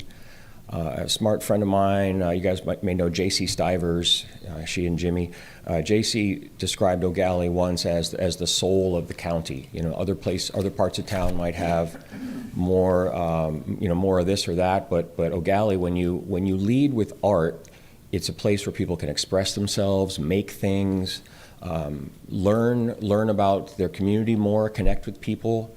It's a great place for mental health expression, et cetera, et cetera.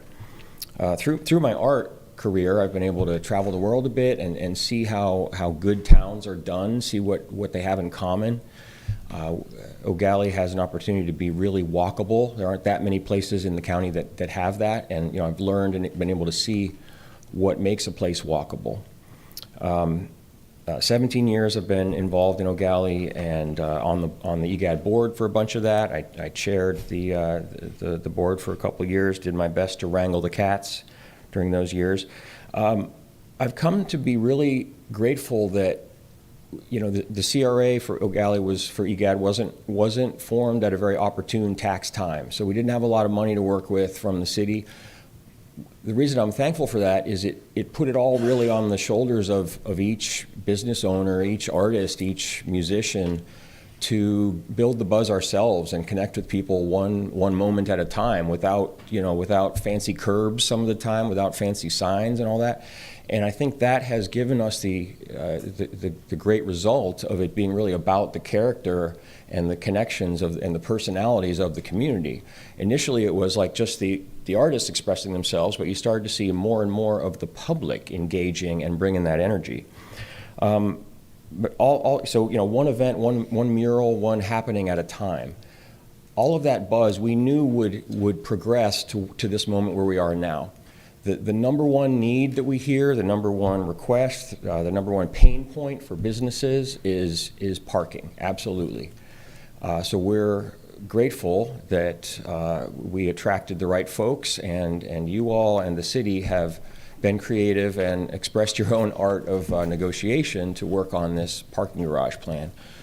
We're excited to have it, and we need it. I might park on the top floor every time just to get a better view and remind myself of the path.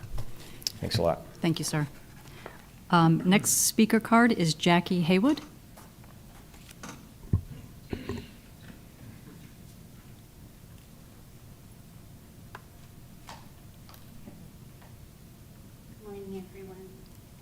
Good morning. I'm coming to you as just I'm a resident of Brevard County for the past 30 years, and I have seen the growth and development of the Gallie Arts District, the closing of businesses and the birth of new businesses. I feel that this parking garage is needed in this area to help the continued growth for the community. Being able to find parking is essential. I'm coming to you as a mother, a shopper, a passenger in a vehicle. When my husband is driving around 3-4 times and he's like, okay, I'm done, we're leaving. There's no place to park. The parking just alleviates the stress. I think it will have an opportunity to open families to making more memories downtown with the events that they have, the lighting of the tree, the walking around for the mural to see all the different murals that the artists have done, the trick-or-treating events that they're having down there. There's just so many events that people aren't aware of because they just don't think about going there. I think allowing for the garage will open up not just for more businesses to be prosperous, but just for people to open up their eyes to see what's actually down there, like how thriving our community really is. There's just so much down there with the shops and the restaurants and the artists, and if you haven't taken time to go down there to see how much it's changed in the past 30 years, I've seen so much different things, and it's foot traffic that really needs to be available, and the only way to be available for foot traffic for families is to have parking, and there's so much that this community offers, but if we don't allow for simple things like that, when you go to the big cities and you go to events, you know, okay, we're paying for parking here. That takes away the stress of just even the beginning of like, where does our adventure start? Knowing that you can have that here in hometown, just other people coming in and being able to experience that, I think that's a win for everybody. Thank you for your time. Thank you. Our next speaker is Carl Kaiserman. Carl left. He resolved his issue. He wanted me to tell you. Lovely. Thank you. Our next speaker card is Anouk Jorda. I work with her.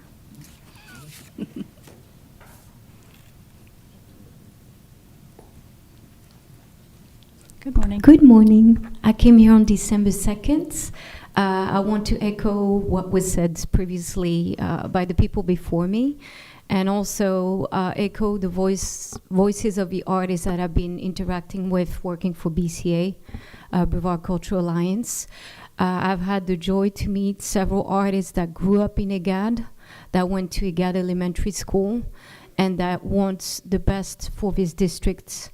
They emphasize the fact that parking and walking around is immensely important. Also restoring the flow, as I said previously, of the art districts going through the Fusener. So I know that the development of the parking is also connected to building the hotel, and I think that the parking and the hotel will add to the flow that needs to be restored and that was left vacant by the Fusener.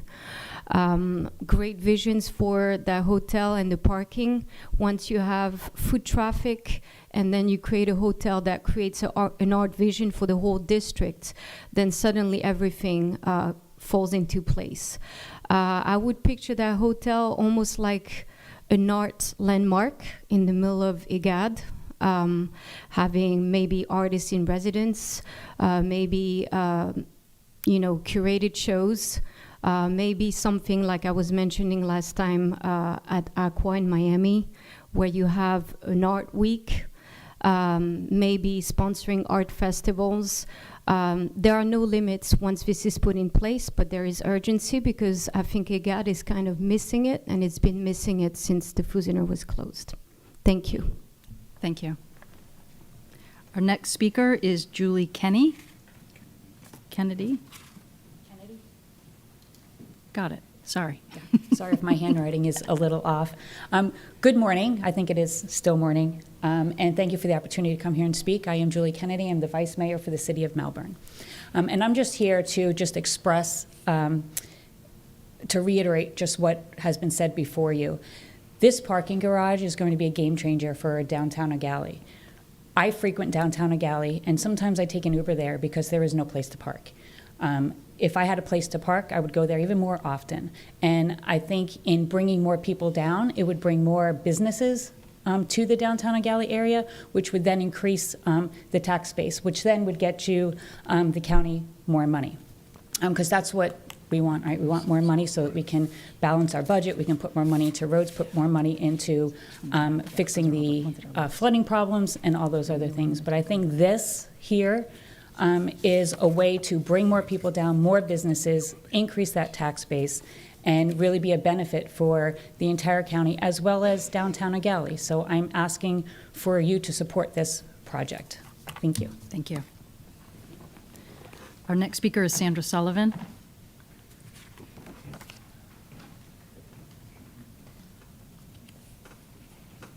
And after that, it'll be Jennifer Dustin. Sandra Sullivan. One of the biggest things I have about this is a lack of transparency. But before I start, I just want to go to Mr. Jarn's friends coming up to speak. This is like classic, right out of the playbook of Boot Barker. Anyway, so in the last meeting, we were talking, so the agreement is for 300, the 2021 agreement is for 300 parking spaces.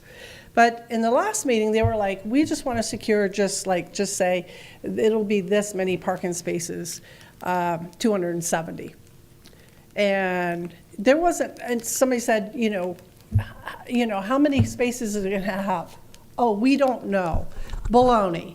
It's right on their website. So I went to their minutes and from their meeting and the documents. And so they're building a 6-story, not a 3-story, 548 parking space garage. Now, they don't, when you go there, they don't have an agreement in place yet on a public partnership.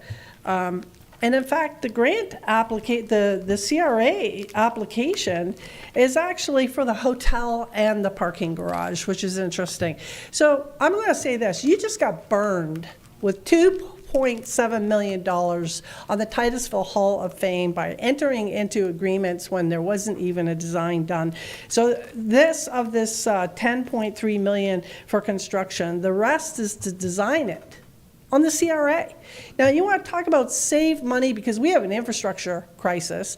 You could take that money that would go to this CRA, 12.1 million, plus there's money in there. You could take that and reallocate that and close the CRA today. You want to save money? Close the CRA today. We have 3 CRAs that have no debt that can be closed today. You closed embeds, that's essentially a CRA. You talk about, what's the future amount? Our property taxes are going up every year. The assessments are going up. So just this year, they got over a 13% increase in CRA monies.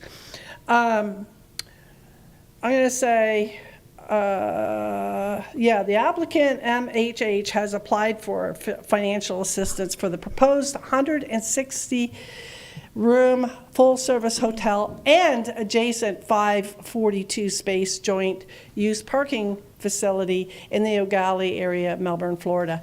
It stinks. The lack of transparency that comes out of this commission. The statement of what has been redlined here is just, you guys are deplorable. You have no shame about even being honest about what the deal in place is. It's just deplorable. Thank you. Next comment card, Jennifer Dustin.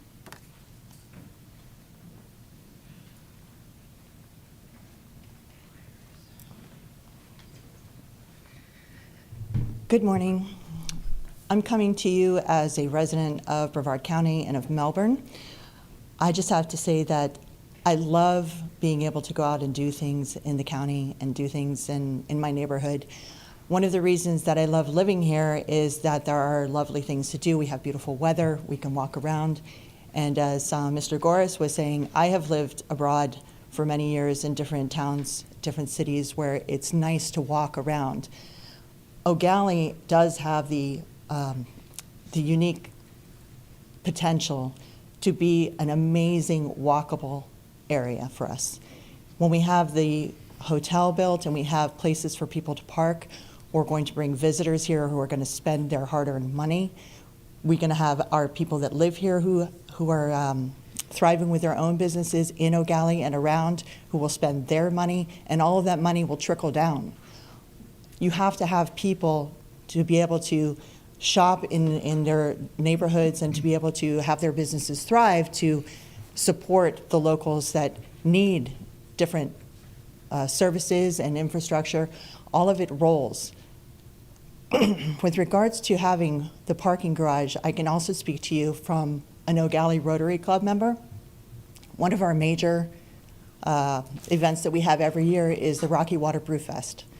And the Rocky Water Brew Fest brings in brewers from all over the state.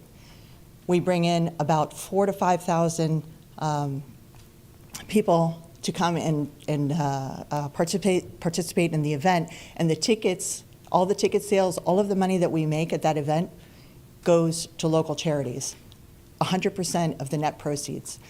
That event alone, we have people come in and they don't have places to park. The people that are coming in the night before for the party, even the sponsors that we are trying to recruit, sometimes have to leave because they don't have anywhere to park, so they're discouraged from supporting the next year.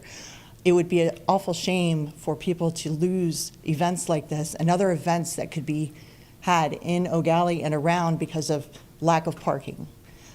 I know that there are a lot of people that want the money to go other places, and those are valid concerns, but you have to understand, and you well understand, that all the money that you spend supporting people to make more money trickles down. You're able to spend that money to support all of the needs. We can't do everything all at once, but this is one thing that is an immediate need now, as you've seen from the businesses that are requiring it to stay open, and for the people to have a place to go and a place to enjoy the city that they love spending time in. Thank you. Thank you. Our next card is Long Island Audit. I don't actually have a name on it. Hi, sir. Good morning. Can you Good state morning, your name? Commissioners. My name is Sean Paul Reyes. I'm an investigative journalist and activist, and founder of Long Island Audit, Inc. I don't really, if the residents want a parking garage, that's fine. I just think the way it's going about and the details of it is a little murky, especially I heard them talking about they don't want to do 50 years, that you guys wanted 50 years, and now they're offering 15 years. But let me just get right into it. I'm here today to raise serious concerns regarding the proposed hotel and parking garage project, a joint project between the City of Melbourne and Brevard County, and the broader issues of transparency, ethics, and public trust surrounding it. I've brought this matter up several times during the City of Melbourne council meetings and to the council directly, and who is here today, sitting right behind me, and they have largely ignored my concerns. Let me be clear at the outset. This is not about personalities. It's about accountability, ethical governance, and the appearance of impropriety when public authority intersects with private interests. The public record reflects a close personal relationship between Mayor Paul Alfrey and the project developer, Mr. Larry Jarnes, who I believe is also here. And I think it's interesting that everybody who supported the project happens to sit right next to Mr. Jarnes, the developer. I wonder why. That relationship has included shared travel between Jarnes and the mayor, business promotion, financial interactions. Madam Chairman, nobody's sitting next to Mr. Jarnes. Okay, He's sitting by himself. In the vicinity, I'll say. So guilt by association, is that how you think? No, It's I'm just pointing out things. attacking people No, and their sir, relationships? this is my public speaking time. Can you be quiet, please? No. Can you be quiet? I'm This not is my being public quiet. speaking time. Madam Chairman. I give you back the gavel. Chairman gave me the floor. Okay, Point well, of this order. is my speaking time. I Point of just order. wanted to point out a fact that Okay, well, was that's not a fact. misrepresented. They're sitting of in the order. vicinity of him. No. If you Yes. want to be an attorney, I have we'll the- get to that later. We'll get to that later. I just want to say we have to be really careful here. I understand that we don't want public attacks and things like that, but we are opening ourselves into a lawsuit here. Yeah, Well, no, have you ever heard of the First Amendment? Like, I'm just asking. You earlier told somebody, "Oh, don't direct anybody directly." I have the floor. You had said I have that the before. floor. This is my time. I just want you to be factual. This That's is my all. time. Guess what? You need to be factual on the First Amendment, sir. We And have you know, freedom of speech in this I country. welcome you. I welcome you challenging You're not here to facts. detract against Don't my time. interrupt me. Do not interrupt me. You're interrupting me, Chairman. I have a right to do that. I'm the chair. So go ahead, Proceed. keep talking. Proceed. Now I lost my whole train of thought. Anyway, regardless of intent, these facts alone create the relationship between Mr. Johns and I think maybe you. Let's look into that. Regardless of intent, these facts alone create a reasonable perception of preferential treatment in a project involving public approvals and public resources.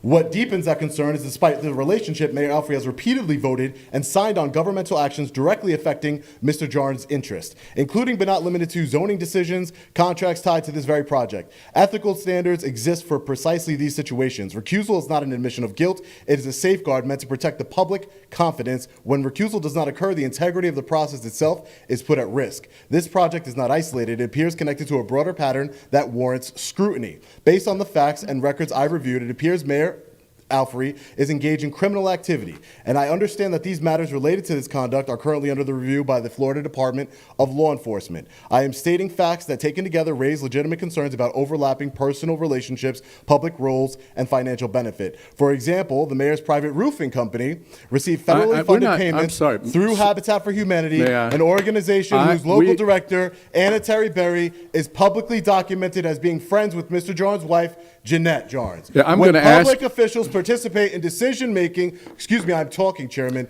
in decisions affecting close associates while their private businesses receive public or federally funded work through overlapping social networks, the public is entitled to question whether ethical boundaries are being respected. Because of this pattern, I want to be transparent myself. Your I am time, now your time is skeptical- up. I Your know it's time not. is up. Stop interrupting me. I'm going to ask you to be I am not removed from the skeptical of podium. only the relationship between Mr. Johns and the mayor, but also whether similar personal relationships and business relationships exist between each and every one of you. It's not an accusation, it's a statement of civic responsibility. Scrutiny is how public trust is preserved. We, the people, expect more than technical compliance with ethics rules. We expect leadership that is cautious, proactive, and protective of public trust. When officials fail to recuse themselves where ethical standards clearly call for it, the burden shifts to the public to demand transparency. I respectfully urge this board to ensure that all actions related to this project, past, present, and future, are handled with full disclosure, documented independence, and a commitment to restoring public confidence. Development should not come at the expense of integrity. Chairman, I'll be emailing each of you with all the evidence, and I've uncovered during my investigation. I'll be following this matter closely, and I hope you strongly investigate and reconsider this project in its current form. I prefer the 50 years, by the way, but thank you. I challenge you to one thing. Whenever all these allegations are proven to be false and all these individuals are exonerated, I challenge you to come back here and to admit that you were wrong. What allegations is false? What allegations I'm are talking false? about when they are. What? How would you know? And then if they are true, Have you then I investigated will- the allegations, sir? You're coming from a position of So I bias assume as a you're not public willing to servant. accept that challenge. I mean, have you investigated the allegations, sir? If Have there's you or any- not? If they're true, we'll Has find this out. body investigated the allegations? Okay. Your Thank bias you. is very clear, It's Chairman. obvious- It's Thank you. obvious you're not accepting that challenge, so. Your bias is very clear. All right, next speaker. Adam Coney. Good morning, Board. Adam Conley, City Attorney for the City of Melbourne. First, I'll thank the Board for giving staff direction to further negotiations with the city staff at your December meeting. And I'll thank Mr. Richardson, Mr. Leisenfeld, and Ms. Wall for actively engaging with us on those additional negotiations. The version of the revised and restated interlocal agreement that you have before you today reflects those further negotiations. Again, I believe this version captures all of the minimum requirements that were part of this board's December 2nd motion, together with county staff's requested additional items from those negotiations over the past week and a half to again reincorporate the debt ceiling maximum as well as further bolster the language about uniformity in parking rates and timeframes as requested by county staff. Beyond that, I will reiterate some of the points that Ms. Lamb made. Again, the $10.5 to $12.075 million represents the CRA's and the city's contribution to either a capital project on the city and CRA's own for approximately 300 parking spaces, or also the potential for a larger shared parking garage project through a public-private partnership. While City Council has heard an unsolicited P3 proposal and has given staff direction to further negotiations on that, nothing is final yet.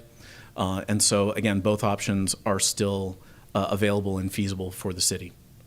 Additionally, again, to reiterate, $12.075 million represents what would be the city's contribution to that project. It does not, $12.075 million does not represent the county's investment or opportunity costs in the underlying project. As you heard from Ms. Wall, the county's opportunity cost and investment in the CRA funds is somewhere around 30% of the overall project funds. Additionally, I will correct any statements about CRA funds going to subsidize the hotel project. As this interlocal states, the only allowable expenditures is for capital, ancillary, and debt service costs for the parking garage project. The city is well aware that it cannot use CRA funds for economic incentives for any P3 hotel project, and that any of those economic incentives would come from the city directly and not from the CRA. I'll answer any other questions that you may have, but I thank you for your consideration on this item. Do we have any questions? Yes. In the actual agreement, it says, at the conclusion of the 10-year term described above, the city shall not be restricted in the use of revenue from paid public parking spaces for the parking garage project. Can you explain what that statement means? So again, in our previous negotiations, there were a back and forth on the time frame of free parking and the time frame for cost-restricted parking. The 10-year time frame that's referenced in that section 9D goes back to language in section 9C talking about how for that 10-year time frame, the city is agreeing to set parking rates at an annual amount that will, and for estimated and capture the capital maintenance reserves and annual maintenance costs that are associated with the parking garage project. And then in section 9D, that's saying after that 10-year term is over, that underlying requirement goes away, and the city will be able to set rates and use that parking revenue for the purposes that City Council sees fit.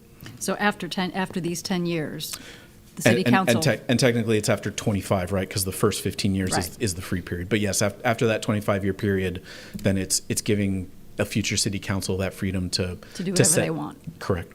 Okay, thank you.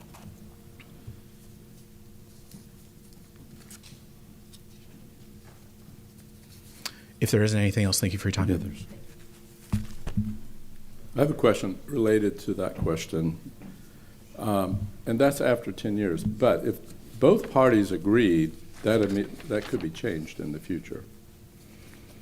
Is that true? I mean, the interlocal agreement is certainly subject to amendment in the future. It could be improved, it could be adjusted, it could be changed in the future.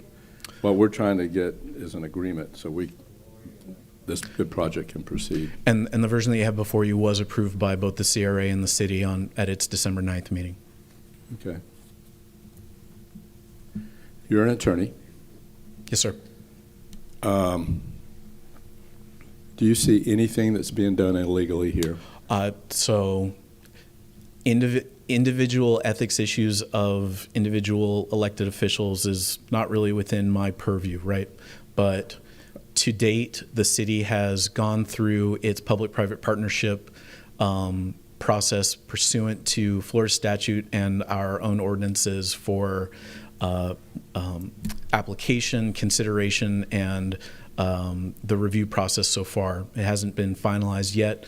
And so again, right, each individual both commissioner and council member needs to consider financial conflicts of interest and other things and decide whether or not it's appropriate for them to vote. My question was the agreement, the legal documents that you reviewed, and you see no problem with them. I'm sorry, you're referring to this interlocal agreement? Yes. Or, oh, yeah. With regards to this interlocal agreement, right, we've been here at council meetings and commission meetings to negotiate, had those discussions and negotiations with county staff, and are here for a review today, right? I think this version is in the best interest of all the interested parties, and I certainly recommend approval of it. Okay. Thank you. Thank you. Marcus Smith, the next speaker.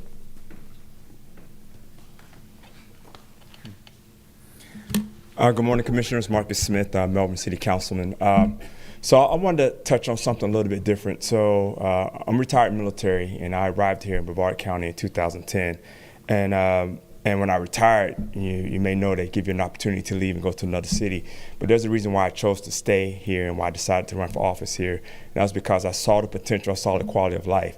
And so as I think about this parking garage and I think about the opportunity that we have here to create all the different comments that we heard. I love what Derek Gore had to say and the other artists. Being in the military, I've lived in several cities, seen several cities, and we have an opportunity right now to show that our Gallie Arts District in Melbourne can really be a shining star and create the type of quality of life. And I also want to point something out that CRAs work when properly managed and executed. So the primary objective of CRA and this CRA is to eliminate blight, stimulate economic growth, and improve living conditions in targeted areas.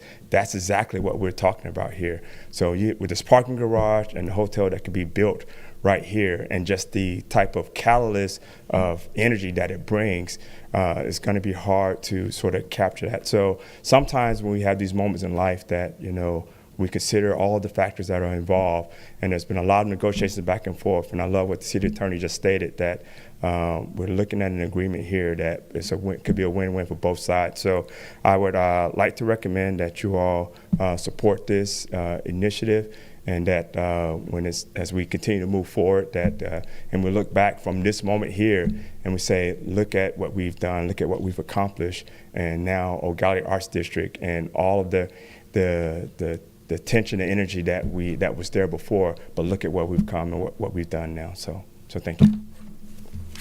Thank you. Carl Kasser-Mart? It's probably Carl Kaiserman, I think. Kaiserman? He left early and his issue was resolved. He asked me to pass that along. Okay, good. He left early and his issue was resolved. That's good news. Not that he left, but his issue was resolved. Mark LaRusso.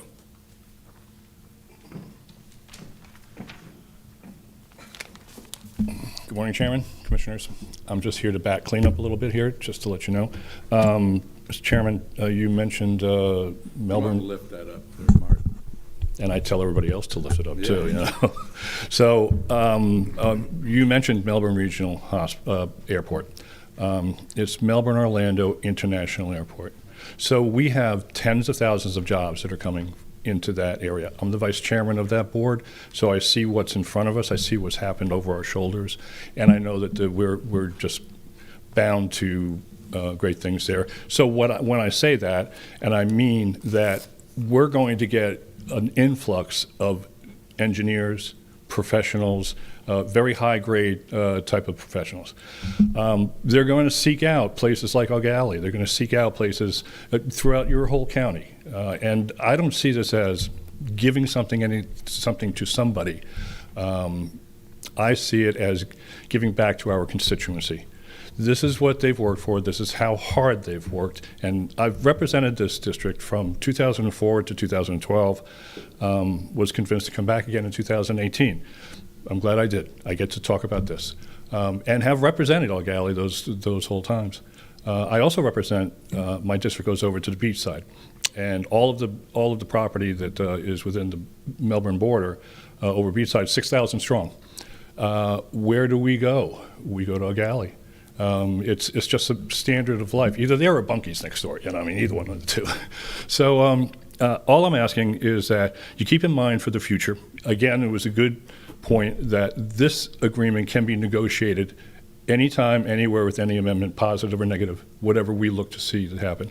And I'm asking you once again to please consider passing this, and please consider allowing the folks in Gallie to really shine as they've been trying to. Oh, one last thing I want to do. Mr. Gores is here, and he spoke very eloquently about it. He's a fantastic artist. I'm sure you've seen him. He's world-renowned. He puts on an art camp every year that's sold out months ahead of time. Sold out for the summer.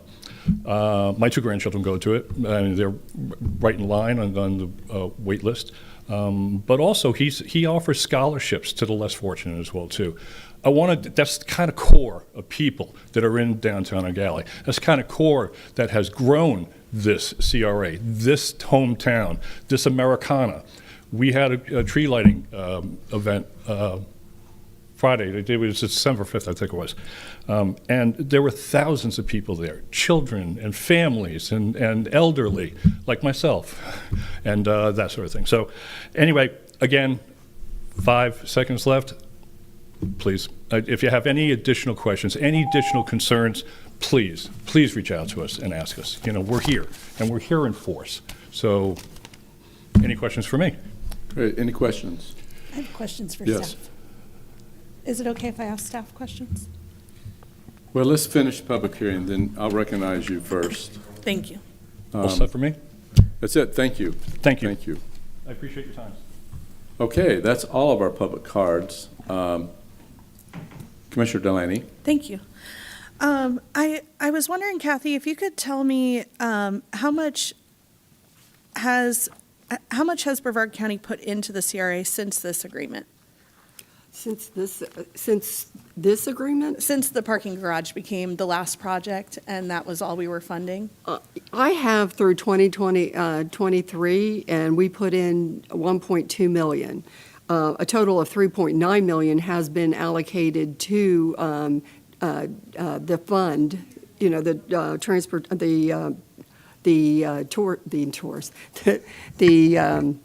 the CRA fund, 3.9 million. So approximately a little less than 31% has come from the city. Right. That's not what I was just wondering how many dollars we've put in as a county into this project, basically, is what I'm trying to figure out. Well, do we have that number? What we will be all putting I into have this? is through 2023 that we put in $1.2 million. Okay. Into the fund. With that, I would assume, and that was since what year? That is 2022, 23. What we allocated by December 31st of 2022, that's how much we have put in, $1.2 million. Okay. So, Board, if I could, I'd like to propose something because I have a lot of concerns about this, but I'd like to be able to vote for it. And what I would like to propose is this $1.8 million approximately, that we are saving from ending the CRA early. I would like to see if I could get any support to allocate 1 million of that towards North Brevard stormwater projects and 800,000 of that towards North Merritt Island stormwater projects. Obviously, not all at once, but as that money comes in. And just so that, we can make this project about the whole county. And with that, I would feel comfortable voting for this.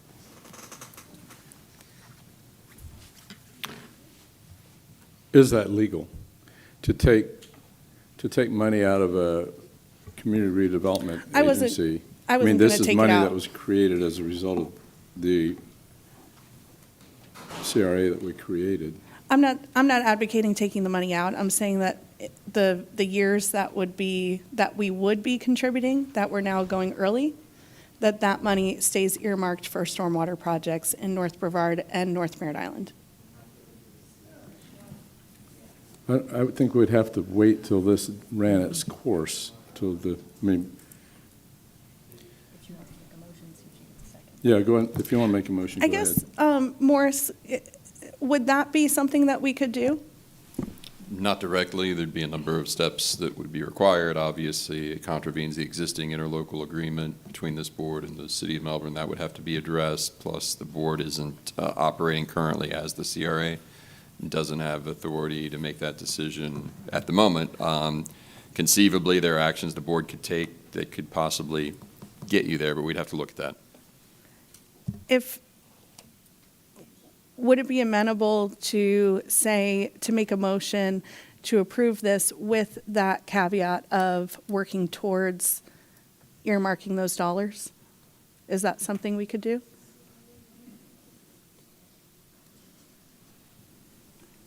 Can you bind a future board 13 years into the future with what they'll do with what will become general fund at that time? Not by that mechanism, no. It would have to be through the normal budget process. Commissioner, I would say to you that I would work with you to find, I believe, I think I said this once before, okay, and I believe that there are future stormwater projects that can be done in North Brevard through SOIRL, right? Oh, hold on. SOIRL has, right, the stated goal, keep stormwater out of the lagoon. Okay, that's a good thing. But if also it benefits and prevents flooding in certain areas, then that's a win-win for everybody. I think those things are in your future. There aren't projects today, but I would only say to you, I'm willing to work with you toward that goal because I don't see any sort of conflict there. I think that's what SOIRL is there to do. It's just those projects aren't there today.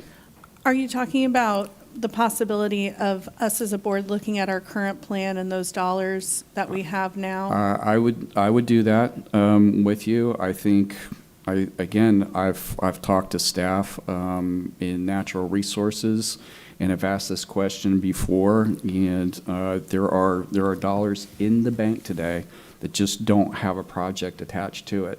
So, and I don't think it's in conflict with the plan. I just think it hasn't, it hasn't been identified. So I've already kind of laid the path for you there. I think we just need to move on to the next step of it. Chair. Commissioner Goodson. Mark, would you please come forward? Commissioner, stay out of District 2 and take care of your own problems. Now, I want you to listen to this so you get it one time, okay?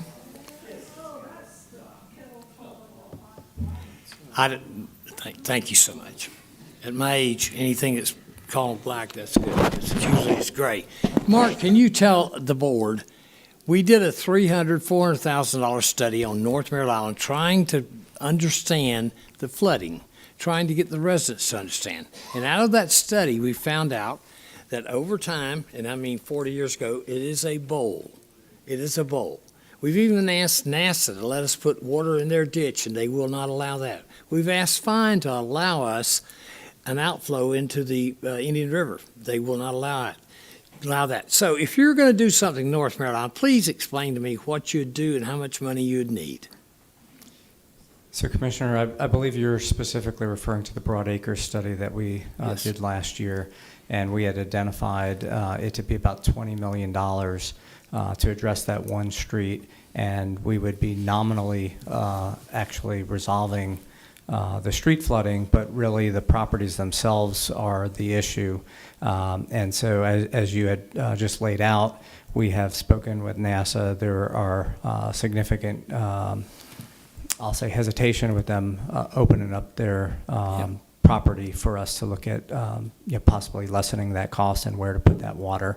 The other thing that I just wanted to quickly mention, because I'm not necessarily prepared to go down the list today, but myself working with natural resources and Planning and Development as well as EOC are preparing a brief for the board to discuss drainage on the 22nd of January. And I'll say that what frequently comes up in these meetings is our backlog. Right now we're finalizing that, and I believe with inflation we're looking at about $2.4 billion. But I will note, because I think it's been misunderstood, that includes other infrastructure, not just transportation, and about $500 million of it is identified projects. I can't sit here right this second and say there's nothing else on Merritt Island we can do, because I wasn't prepared for that question. But we have a lot of irons in the fire throughout the county where we just have not had sufficient funding in order to be able to move from studies to actual designs or construction. So would it be safe to say, if you wanted to earmark this money that's coming from this CRA, and what was the number? Did anybody hear a number? 1.5. 1.5? 1.8. Okay, so it would take, at that rate, if there's any truth to your backlog, which I believe, all that, the studies, and it seems like every time we turn around, we have to spend $300,000 on an environmental study before we can do a thing, anything. So, 20 years?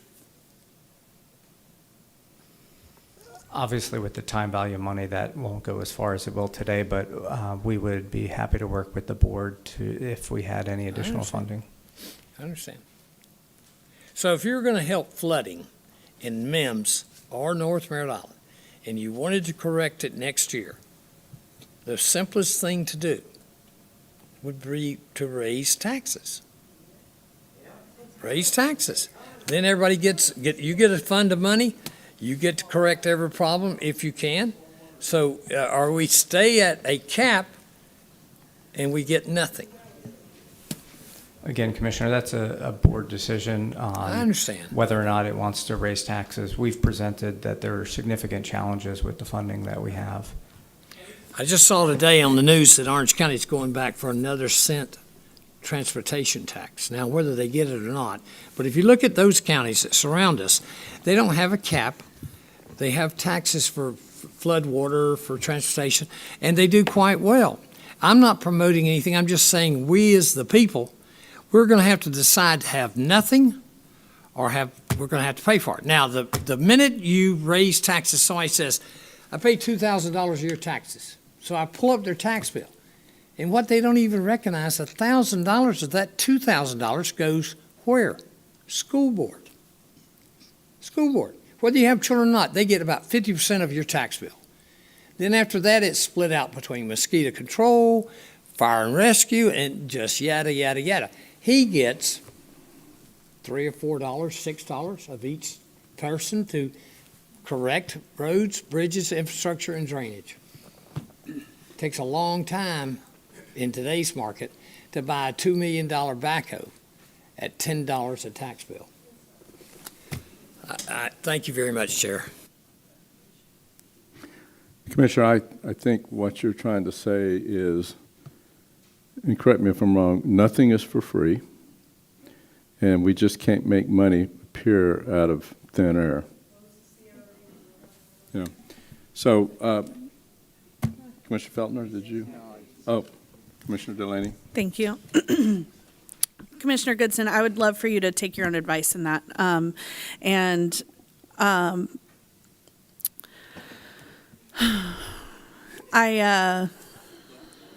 advice are you giving? I'm waiting on it. For you to stay out of my district, that would be nice. I do drive. Okay, but second of all, what I would like to say is that let's be cordial. if I heard you correctly, Commissioner Feltner, I'd like to build on that a little bit, and because we do have a considerable amount of money sitting in our SOIRL waiting on projects right now, and like I mentioned a couple meetings ago, I'm not advocating for stopping projects that are right there that we're just on the cusp of, getting ready to start or finish the planning for, but anything that isn't in motion, I would really appreciate support and advocating for those dollars to go towards our Can I say just real quick? Just Sure. yield me 1 second. I understand, and I specifically asked dollars that are not already committed. that could be used for stormwater projects. Again, specifically, right, the first goal, keep it out of the river. The ancillary benefit, though, is you got flood control. And I think those two things, in fact, I've got another item on here today where I'm going to mention something like that. And so I think when those two things can come together at the same time, then you've done a good project. That's my 2 cents. Okay. Thank you. Yep. Okay. Do we have any other discussions? If not, I would entertain a motion. I'm ready to make a motion to approve. There's a motion If I could. and a second to approve. We're now, any discussion on the motion? Sure. I just want to kind of explain my vote real quick. I'm going to support this today. And the reason why I'm going to support it is because I'm acting in good faith, because I'm believing that our board is going to act in good faith and really focus on our stormwater infrastructure issues.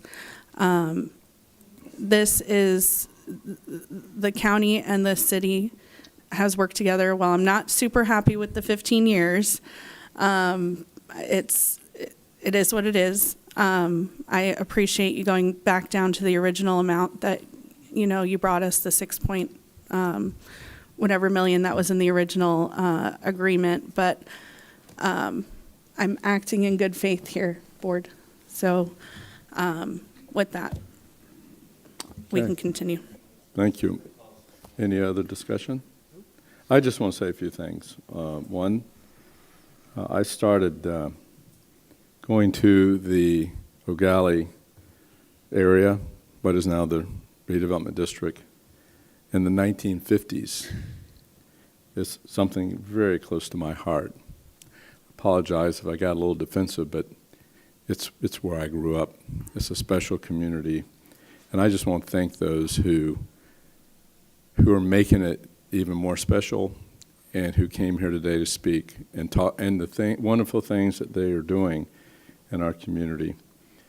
I've often said that in the public arena, sometimes no matter how positive something is, sometimes the more positive something is, the more negative is. It's like the law of physics. For every action, there's equal and counter reaction. So the more good somebody does, it seems like this dark side, the more negative it draws. So it's not easy standing up here. It's not easy being a great artist. It's not easy running a business. It's not easy being a great elected official, making the community better. It's not easy being a really good developer who, what would we do without our developers? They provide communities, they provide housing, they provide neighborhoods and parks, and they're good developers. They're not all evil, just like in everything else. So I support this wholeheartedly. I want to thank Commissioner Felton for his leadership on this matter where we share the Gallie District. I want to thank the city and their good work, and especially thank those in the community in Gallie that are keeping it a very, very special place. It's special to my heart, deeply special. And by the way, you know why they call it the Rocky Waters Brewfest? They call it Rocky Waters because Gallie in French means Rocky Waters. Anyway, just a little note. I didn't know that. Yeah. I know there's a couple of French speakers here today. They would know that. I would say quickly in closing, I think the artists there and the local businesses that have moved in, the restaurants, they are enjoying a renaissance, and I think people are headed there. So I think your future's bright, and I wish you luck. Thank you, Mr. Chair. Is there any further debate? If not, all those in favor signify by saying aye. Aye. Opposed? Carries unanimous. Thank you. Okay.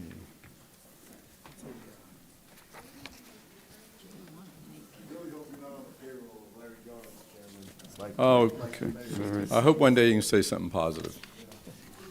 Okay.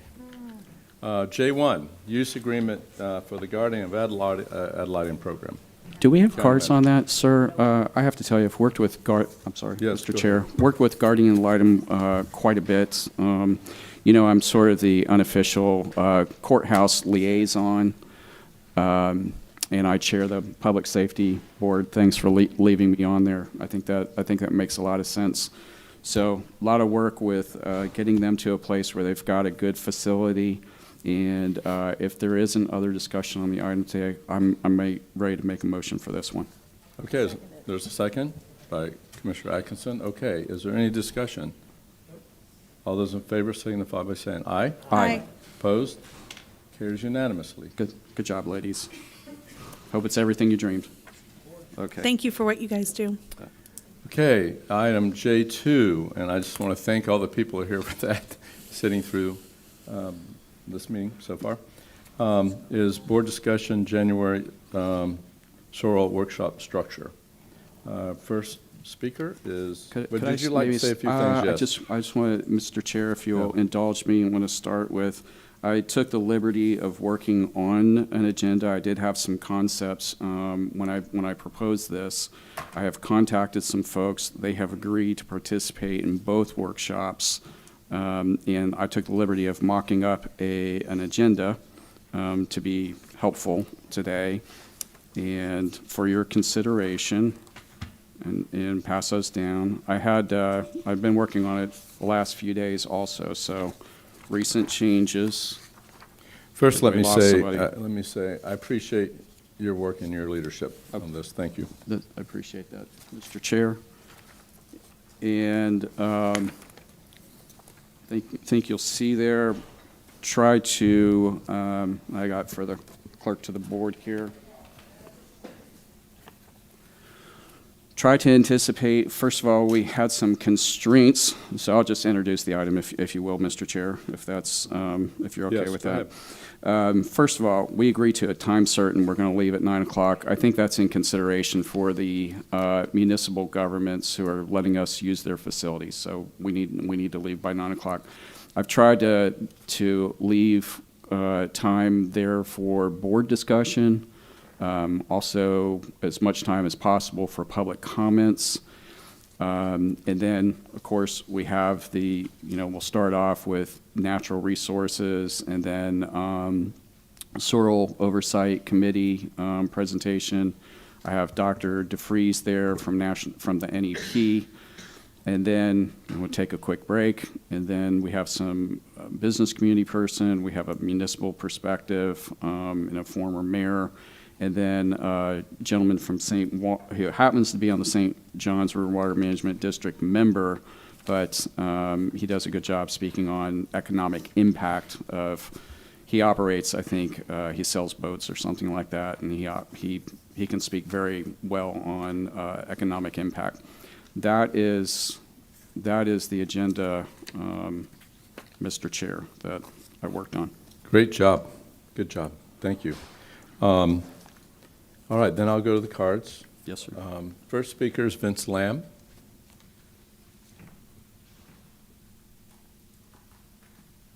Well, it's still morning. Happy to be here. So I'm Vince Lamb. I'm speaking as a representative of the Brevard Indian River Lagoon Coalition. That's a nonprofit that was formed to advocate for the lagoon. The health of the Indian River Lagoon hit a low point from 2014 to 2016 with a brown algae tide bloom was prevalent. Unusual mortality events were experienced by multiple species, and a massive fish kill occurred in the spring of 2016. Brevard County stepped into action, encouraged by the Indian River Lagoon National Estuary Program, and the Save Our Indian River Lagoon project plan was quickly developed. This went to a referendum, and more than 60% of the voters chose to tax themselves to restore the Indian River Lagoon. 9 years have passed, and we are entering the final year of the Save Our Indian River Lagoon plan. Much has been done to restore the lagoon, but the work is far from finished. In a November commission meeting, you authorized the 2 public workshops in January, starting a process that should lead to a referendum on the ballot next November. I support the suggested presentations that Commissioner Feltner has offered to open the workshops. Providing a baseline of factual information from respected community leaders is a good start. The workshops will provide opportunities for people to suggest improvements in the future of the Save Our Indian River Lagoon program. Should SOIRL place an emphasis on stormwater projects that can reduce flooding and also reduce the nutrient pollutants entering the lagoon? Covered that. Should SOIRL play a bigger role in removing the basic septic systems that to fulfill the state mandate by 2030? What should be the proposed Bowen Aquarium and Dwayne DeFreeze Coastal Conservation Hub? What role can they play in the future of the SOIRL program? Hopefully these issues and more will be addressed in these workshops. The Brevard County Commission is clearly the most important government entity that determines the future of the Indian River Lagoon. Some of the problems that we face today can be attributed to past bad decisions or failures to act. The Save Our Indian River Lagoon plan owes its existence to the leadership of the 2016 board, especially Jim Barfield and Kurt Smith. You now have the opportunity to make a difference. Thanks to each of you for accepting this challenge. Well, thank you for your good work. Sandra Sullivan.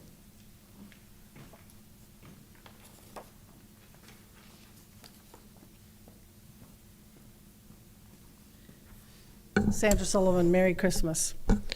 So 10 years ago, we did this tax. We had lost almost all of our seagrass meadows in the Indian River Lagoon. And in 10 years, we haven't appreciably got much back. That is the foundation species of the Indian River Lagoon, of life in the lagoon. And so I'm going to talk about a concern that many people share, which is the sewage dumping, which Brevard County is not even reporting to pollution notices anymore, not since 2023, and is under present consent orders for lack of reporting sewage dumping. You have an impending, talking about state legislation on septic systems, you have an impending state legislation on AWT, which we were promised under the tax that you would address, and that deadline, it becomes law July of 2026, only a few months away. And yet, when you look at the AWT projects, it's less than 3%, even though that's when we voted for the lagoon tax, we were promised AWT plant upgrades. South Beaches is about 30% through planning. It is, by old numbers, $18 million to do that project. I don't know what it would be now, of which SOIRL only funded $2.4 million. Now, SOIRL is supposed to be matching on an equal basis any state grants. We were promised that, but it's not. Now, I'm going to give you an example. Legal documents of grants from Florida DEP that require the county to match documents, and then SOIRL lies at their meetings. I'll give you an example. The Cove. The Cove got about roughly around numbers, $1.2 million. It's supposed to be matched by SOIRL. There's only $130,000 matched, and I think that's actually for connections and isn't a match to the grant. And so they said, oh, let's delete that project from the Indian River Lagoon. But when you look on the lagoon SOIRL map of their conversions to sewer, all the other properties to the north of it, all the way up to South Beaches, is on the planning to put it on sewer. So that project, which is a mile away from the plant, would actually allow those connections to all those other properties. But the county wanted to put an MSTU on the Cove for $3 million. Now, we have contingency fund. Anyway, that's just one of the things. We have a sewage crisis. We have an infrastructure crisis in Brevard County. And right now they're writing the plan, and I'm asking you to direct SOIRL to put more money to AWT, which is what we were promised in this SOIRL tax that has not been delivered to we the people. And they're going to be coming back. That plan's being written. That plan is going to come back to the SOIRL board in January. It's going to be like before. You won't do anything because you never do anything. It'll come back and you'll go, oh, we should have given them direction before it came back to the county commission. And every year I come up here and I ask you to do it and you do nothing. Okay, that's our last card. I have a question for staff, if I may. Yes. I'm not sure exactly who this question is to, maybe Jim. I am obviously very interested to see what the public has to say during these workshops, but I think it's important that we all understand that doing these workshops costs something, and I'm wondering how much, and did we plan for it? Do we have extra money sitting in a kitty somewhere, or where does it come from? Okay, make sure I get it right here. So City of Titusville, we will be, I use the wrong term, I say filming it. We will be taping it so we can broadcast it on SCG TV and our social media. It won't be broadcast live.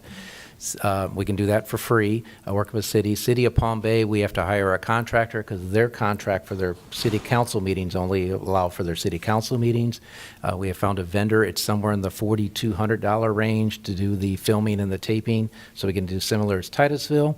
And it's somewhere in the $5,600, $5,800 range if we want to do same as Titusville and broadcast it live on SCG TV. We've spoken with Virginia. We haven't got the final resolution, but it would, we'll have the funds for it probably out of general government. Just a quick follow-up question. So that's for the venue and the taping and that kind of thing. Are there any other costs associated with doing things like this? Well, you're going to have staff there. You have security there, the sheriff's deputy. So, I mean, the normal, whatever you would have to have a regular workshop will have those costs too. Any idea what that kind of number is? Not off the top of my head. No, I'm Okay. sorry. Thanks. Okay. I have a I think we'll need a motion. Yes, Commissioner. While I do appreciate this being brought forward, I have a little bit of concern because I see a lot of names that are either on the SOIRL board or have been on the SOIRL board. So there's a lot of focus on that. And then it leaves only time for 23 public comments. And When you say 23, so the I have hour a and que- 15 minutes, how much are we allowed per comment? if we do 3 minutes, 3 minutes, okay. if Could that I- were the case. Could I just say that that's sort of an estimate? So I tried to kind of split this in half. So the first half is presentations, and the second half dedicated to public comment and board discussion. So, I envision one of the things I think I would do in a motion here is, one, let Kathy Lively put this in I typed over one, okay? So let's let Kathy Lively put this in the proper posture, that's number one. Number two, I envisioned that we would do the same workshop in both places so that we have two different groups of people. We have North County and we have South County. So they should hear the same information. Obviously, we're going to hear from different people, Palm Bay versus Titusville, et cetera. But also, I think that these folks would, there would be some communication where they get to, I'll just give you an example here. Frank Catino, okay, he's a former mayor, and from the municipal perspective, and also since he operates a charter boat, he's in the water every day. So I thought he was a great person to talk on that. But I also know he will not talk that long. He just won't.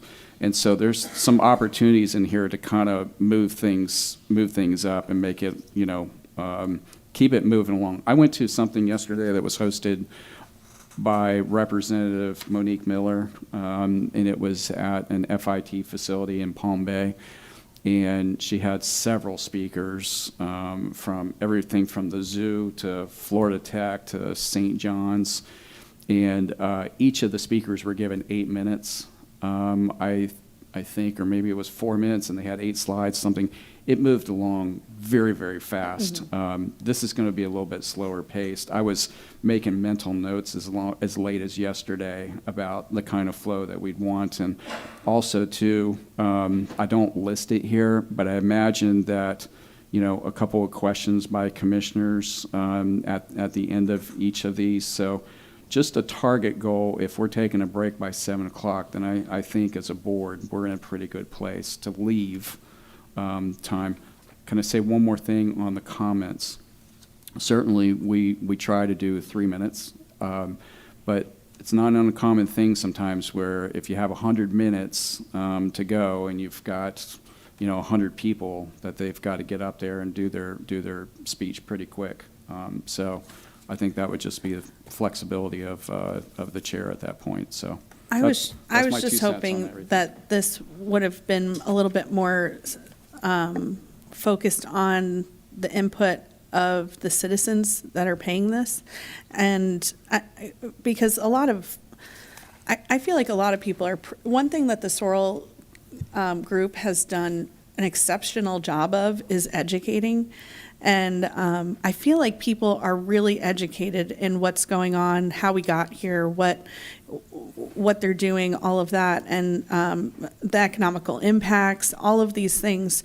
And I was really looking forward to this being majority, citizen input, and then us as a board having a considerable amount of time to really dive through this. And I want that too, Mr. Chair, if you don't mind. I want that too. I've tried to leave what in my mind there at least a half hour, maybe 40 minutes for board discussion for us at the end.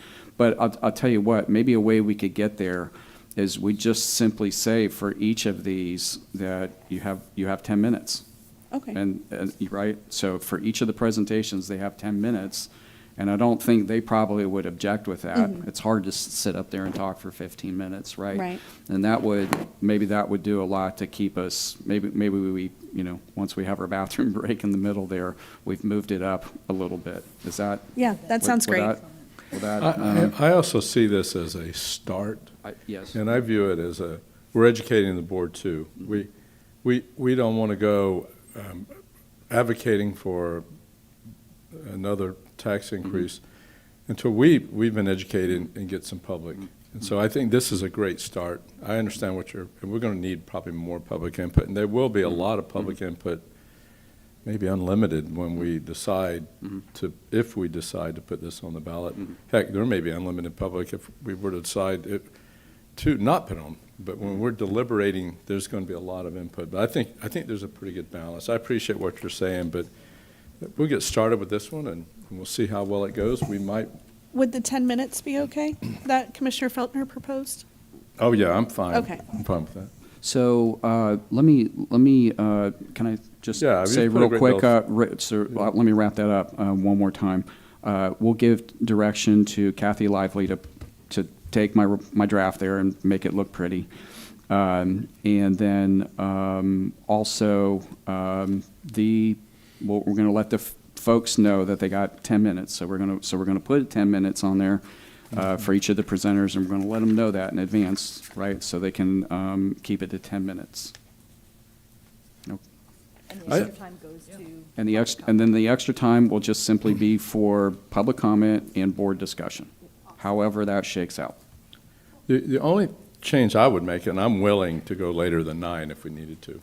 So I'm not. I'm not opposed to that myself. Yeah. I just thought for the sake of the municipal governments, we're borrowing their facility. They're going to keep staff there. We talked about having, there's going to be security. So, those kinds of things. But personally, I'm not opposed if it's an option that we go later, Okay. or even make that change on the fly based on the number of Yeah. people we have. I don't good. personally care. To be good to fair, know. Titusville's meetings a lot of times go till 1 o'clock I in the hear you. morning, so I 10 hear you. 10 p.m. is not too bad for I them. hear you. Okay. So that would be my motion, sir. Okay. Those items. Are we good? Motion by Commissioner Second. Feltner, second by Commissioner Delaney. Any discussion? Yes, I see staff raising their hands. Just technical question, the staging here. So if I understand the motion, you're inviting the 1, 2, 3, 4, 5, 6 folks on here for 10 minutes. Because make sure I get so Kathy can do this properly. So we'll get it advertised. We'll invite the 6 folks to bring their presentation. And and to put it out on video there so everyone can hear me, we'll need the presentation, It's January 5th, so we're going to need it January 2nd or New Year's Eve, somewhere along that line, so we can get that properly put out onto Granicus. So I agree. Can I just make one clarification, Absolutely. Mr. Chair? I did talk to all these folks, and they've committed. And one of the important things is I wanted to make sure that each of these were available for both of these. Okay, so that we don't have different presentations. We have the same thing for Palm Bay is going to get the same presentation that Titusville is going to get. Okay. So they've already said yes, but I think a formal good. email I to wanna them make or sure. something would be good. Yeah, and then you're all okay with us recording the meeting and then broadcasting it, recording the workshop. I would love it to be live streamed, but I understand the issues with that. Okay, good. Morris, were you raising your hand? Just for Jim, just for to get your okay. attention. All right. Okay. All right. Any other further discussion? All in favor signify by saying aye. Aye. Opposed? Motion carries unanimously. Okay. All right. Now, I'll introduce the next one if for you the like. grand finale here, Yeah. last item, public Yeah. comments. Well, last item's actually going to be reports, but J3, Tom Unrath? Unrath? Unwrath is usually how we pronounce it in my family. Introduce. Do you want me to introduce the item, sir? Or, Yeah, go ahead. I'll have Commissioner Felton introduce. Hold on one second, Tom. I'll get right to it. I know we're getting to the end here. We're not going to make it by lunchtime, but this is for an area known as the 100-acre Hollows. It is in my district. It's in District 4. It's on the corner of Vera Boulevard and Springs in Suntree area. This was originally utilities property, and it has graciously been run by Tom and Anita Unrath as the 100-acre Hollows. But we're at a point now where we need to make this an Eels property, and that's what this proposes today. I want to say something because, just quickly, that stormwater has been something we've talked about a lot. And so I've talked with Eels folks and with the county and natural resources and everybody. Since this has some basins that were originally meant to, it was going to be a wastewater facility, want to reserve the right of the county to send storm water there if Vera Boulevard needs it in the future. We don't now, but if that happens, and the worst that's going to happen is you're going to have one of those basins be a wetland.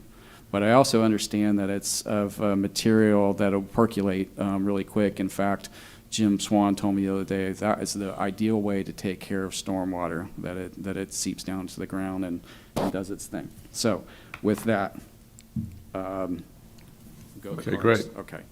Okay, thank you. Again, Tom Unrath, live at 1170 Ida Way. 100-acre Hollows, just to say, is both a location and a group of people. There is a board of which I am the president that kind of keeps watch over and helps work with protecting the wildlife, restoring the habitat, and engaging the public in various ways. It is about a mile south, actually, of Vera Boulevard, and it's kind of tucked away in an area of it's not actually even Suntree. It's on the north side of Suntree, but I could show you on a map rather than trying to explain it now. I want to say thank you on behalf of the board for allowing us to be here and for the notion that this could be set aside with an eel project.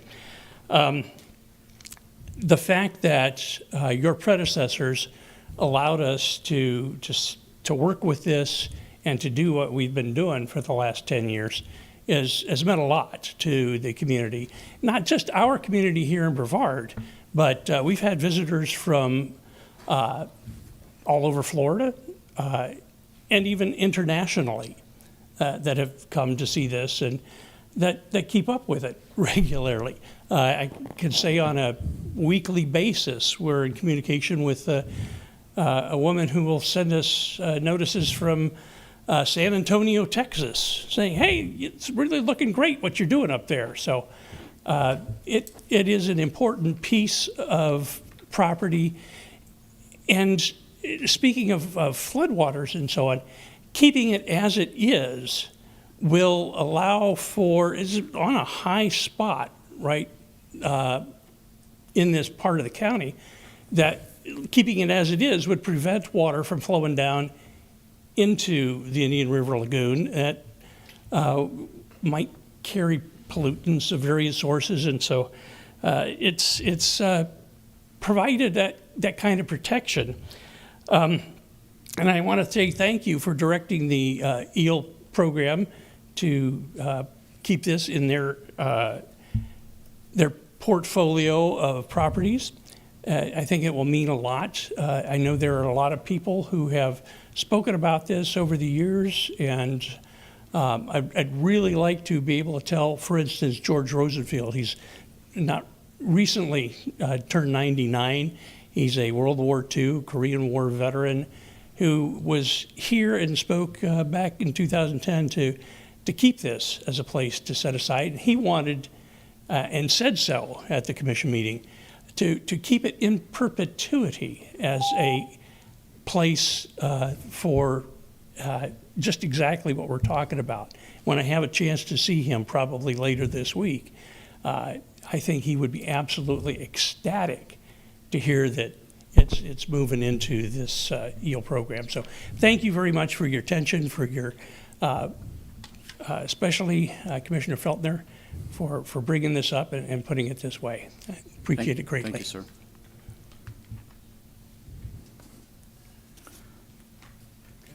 Anita Unruh?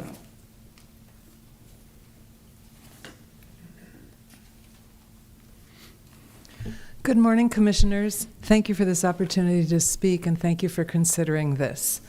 I'd like to thank Commissioners Smith, Infantini, Fisher, Barfield, and Andy Anderson, who's now in heaven, for not selling this land when we stood before them on July 7th, 2015, and asked for them not to accept the bids for 200 more houses. And I want to thank you for considering this now 10 years later. It's not the same place it was as far as the wildlife and the vegetation as 10 years ago. It's a recovering prairie savanna, pinelands. I mean, now we have 30-foot pine trees out there, huge cabbage palms. The dog fennel came back, the native grasses came back, the saw palmettos. It really is a recovering area. And we as the board have been working on keeping this a wonderful place for the wildlife and for people to enjoy. We think it's worthy of being in the EEL program. In 2015, the county estimated 300 gopher tortoises. Some of the first people that helped us were the Space Coast Eco Geeks, 4 Brevard County science teachers. They had camera traps on the burrows, animals that live there. They counted 299 burrows. In 2020, we had a Florida Fish and Wildlife permit that has been ongoing, and we geolocated 407 active burrows. In 2022, 467. In 2024, 481. And 2 weeks ago, Dr. Mark Bush's students in a field ecology class from the Florida Institute of Technology geolocated 540 active gopher tortoise burrows. There is no area in Brevard County that I know of that has that many tortoises. And it's not just tortoises. There are other creatures, including 96 species of birds that we have documented on eBird, 16 species of native bees, white-tailed deer, bobcats, raccoons, armadillos, numerous commensal species that live in the burrows, butterflies, dragonflies. I believe Jesus told people that love the Lord your God with all your heart, soul, and mind, and love your neighbor as yourself. All of these creatures are my neighbors because I live adjacent to 100-acre hollows. In my yard, I have seen 37 species species of birds that I have put on feeder watch. My son gave us a bird buddy with 31 species of birds that eat at that feeder. It's the one that has the camera. I've seen bobcats, red-shouldered hawks, and Cooper's hawks hunt in our habitat. Since 2020, and a course that I took at UF IFAS called Florida Friendly Landscaping, I have planted native plants in my yard, so I have habitat that has extended the habitat of 100-acre hollows. Please consider this, and thank you so much. Thank you to Commissioner Feltner for believing in us. I want to thank Kurt Smith for believing in us 10 years ago so that we could try and save this property for the wildlife and for people to enjoy. Thank you. Thank you. And thank you for the Bible verse. We probably could have used that like in the beginning, middle, throughout the meeting. Sandra Sullivan. She's not here. Murphy? Is that Megan?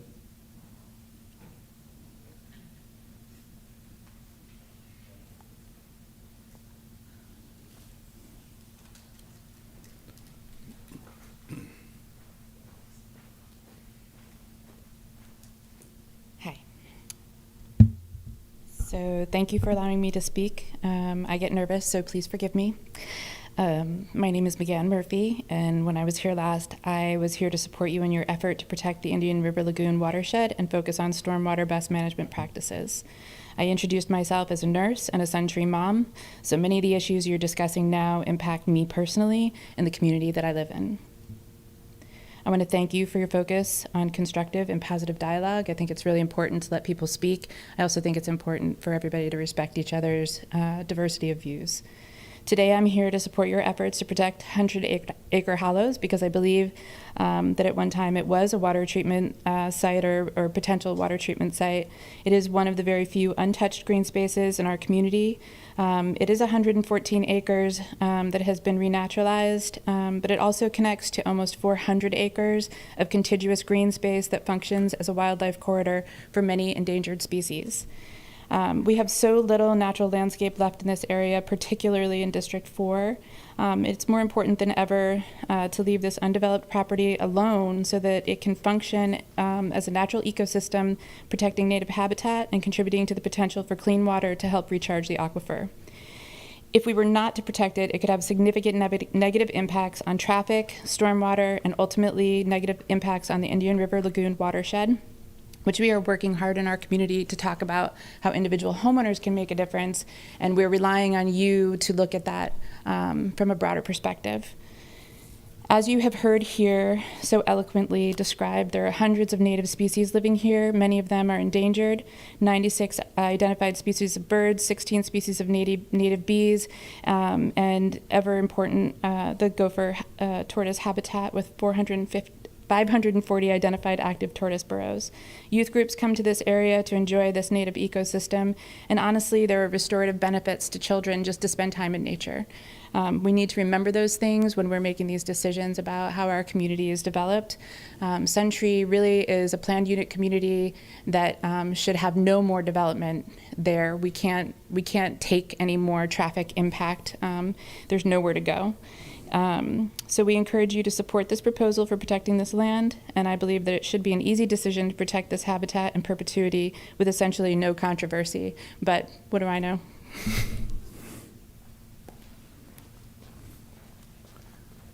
Okay. We have one more card. Christine Murray.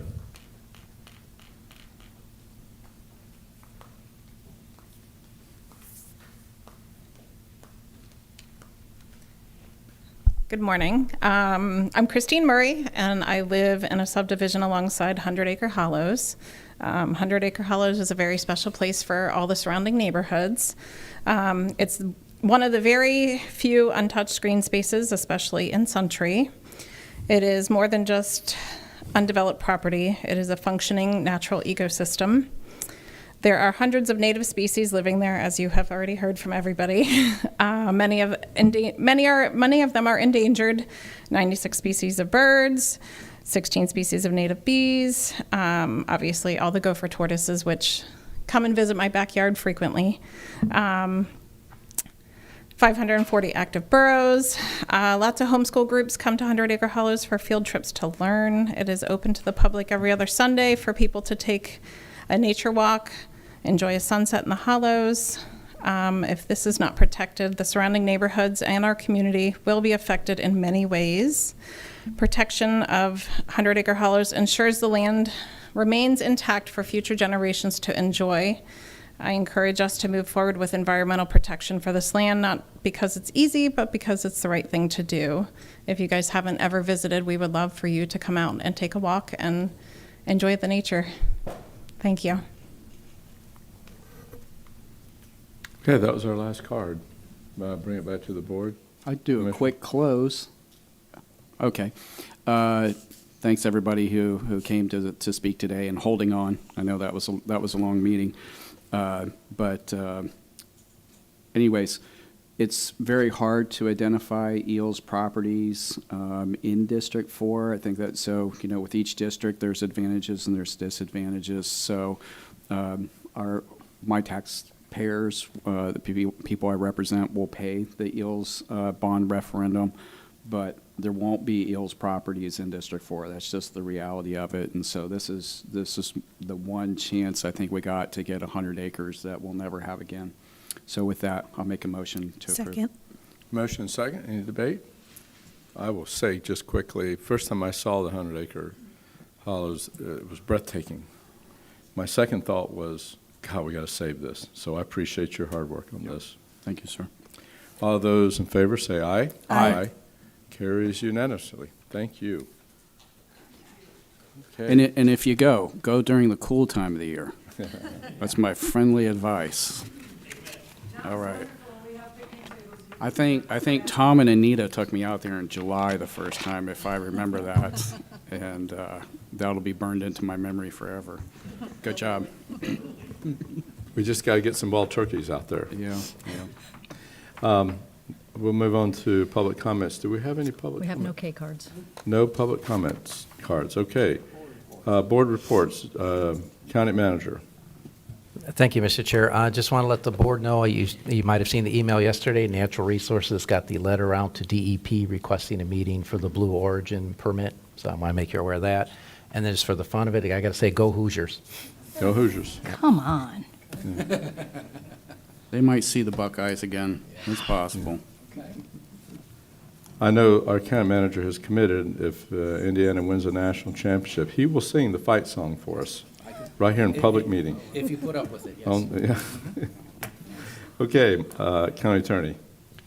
I have no report, Mr. Chairman. No report. Commission District 1. No report. District 2. I have, the only request I have is for staff to research what effects, if the port sells the land on Large Canal to an LNG plant, what effects will it have to Merritt Island? How are they going to route the trucks? And also, I'd like for staff to ask for a public meeting with Murray. If he's going to sell this land on the port, he needs to suffer the consequences with the public too. So those are my two requests. Thank you, Chair. Commissioner, this is just a thought, and I would be amenable to it. Just as we had a meeting with Parrish, giving an update today, maybe it's time we have the port come and maybe speak to us in a public appearance. Think about it. I'm not for. I don't care. It might be a good time. Yeah. Okay, District 3. Just really quickly, we don't often thank the security that we have in here, the deputies, but also the ones out there. I recently personally had an opportunity to meet them when I was a member of the public trying to get through some stuff.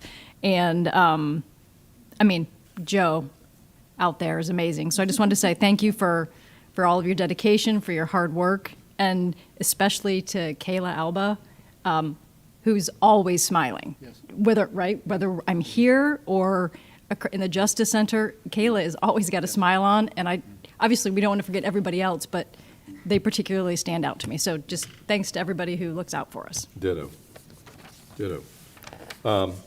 Thank you so much. District 4? I'll do it real quick. I wanted to recognize Florida Tech's women's soccer wins Division II national championship. Saw this in the paper, and My wife, having been a college athlete, pointed this out to me.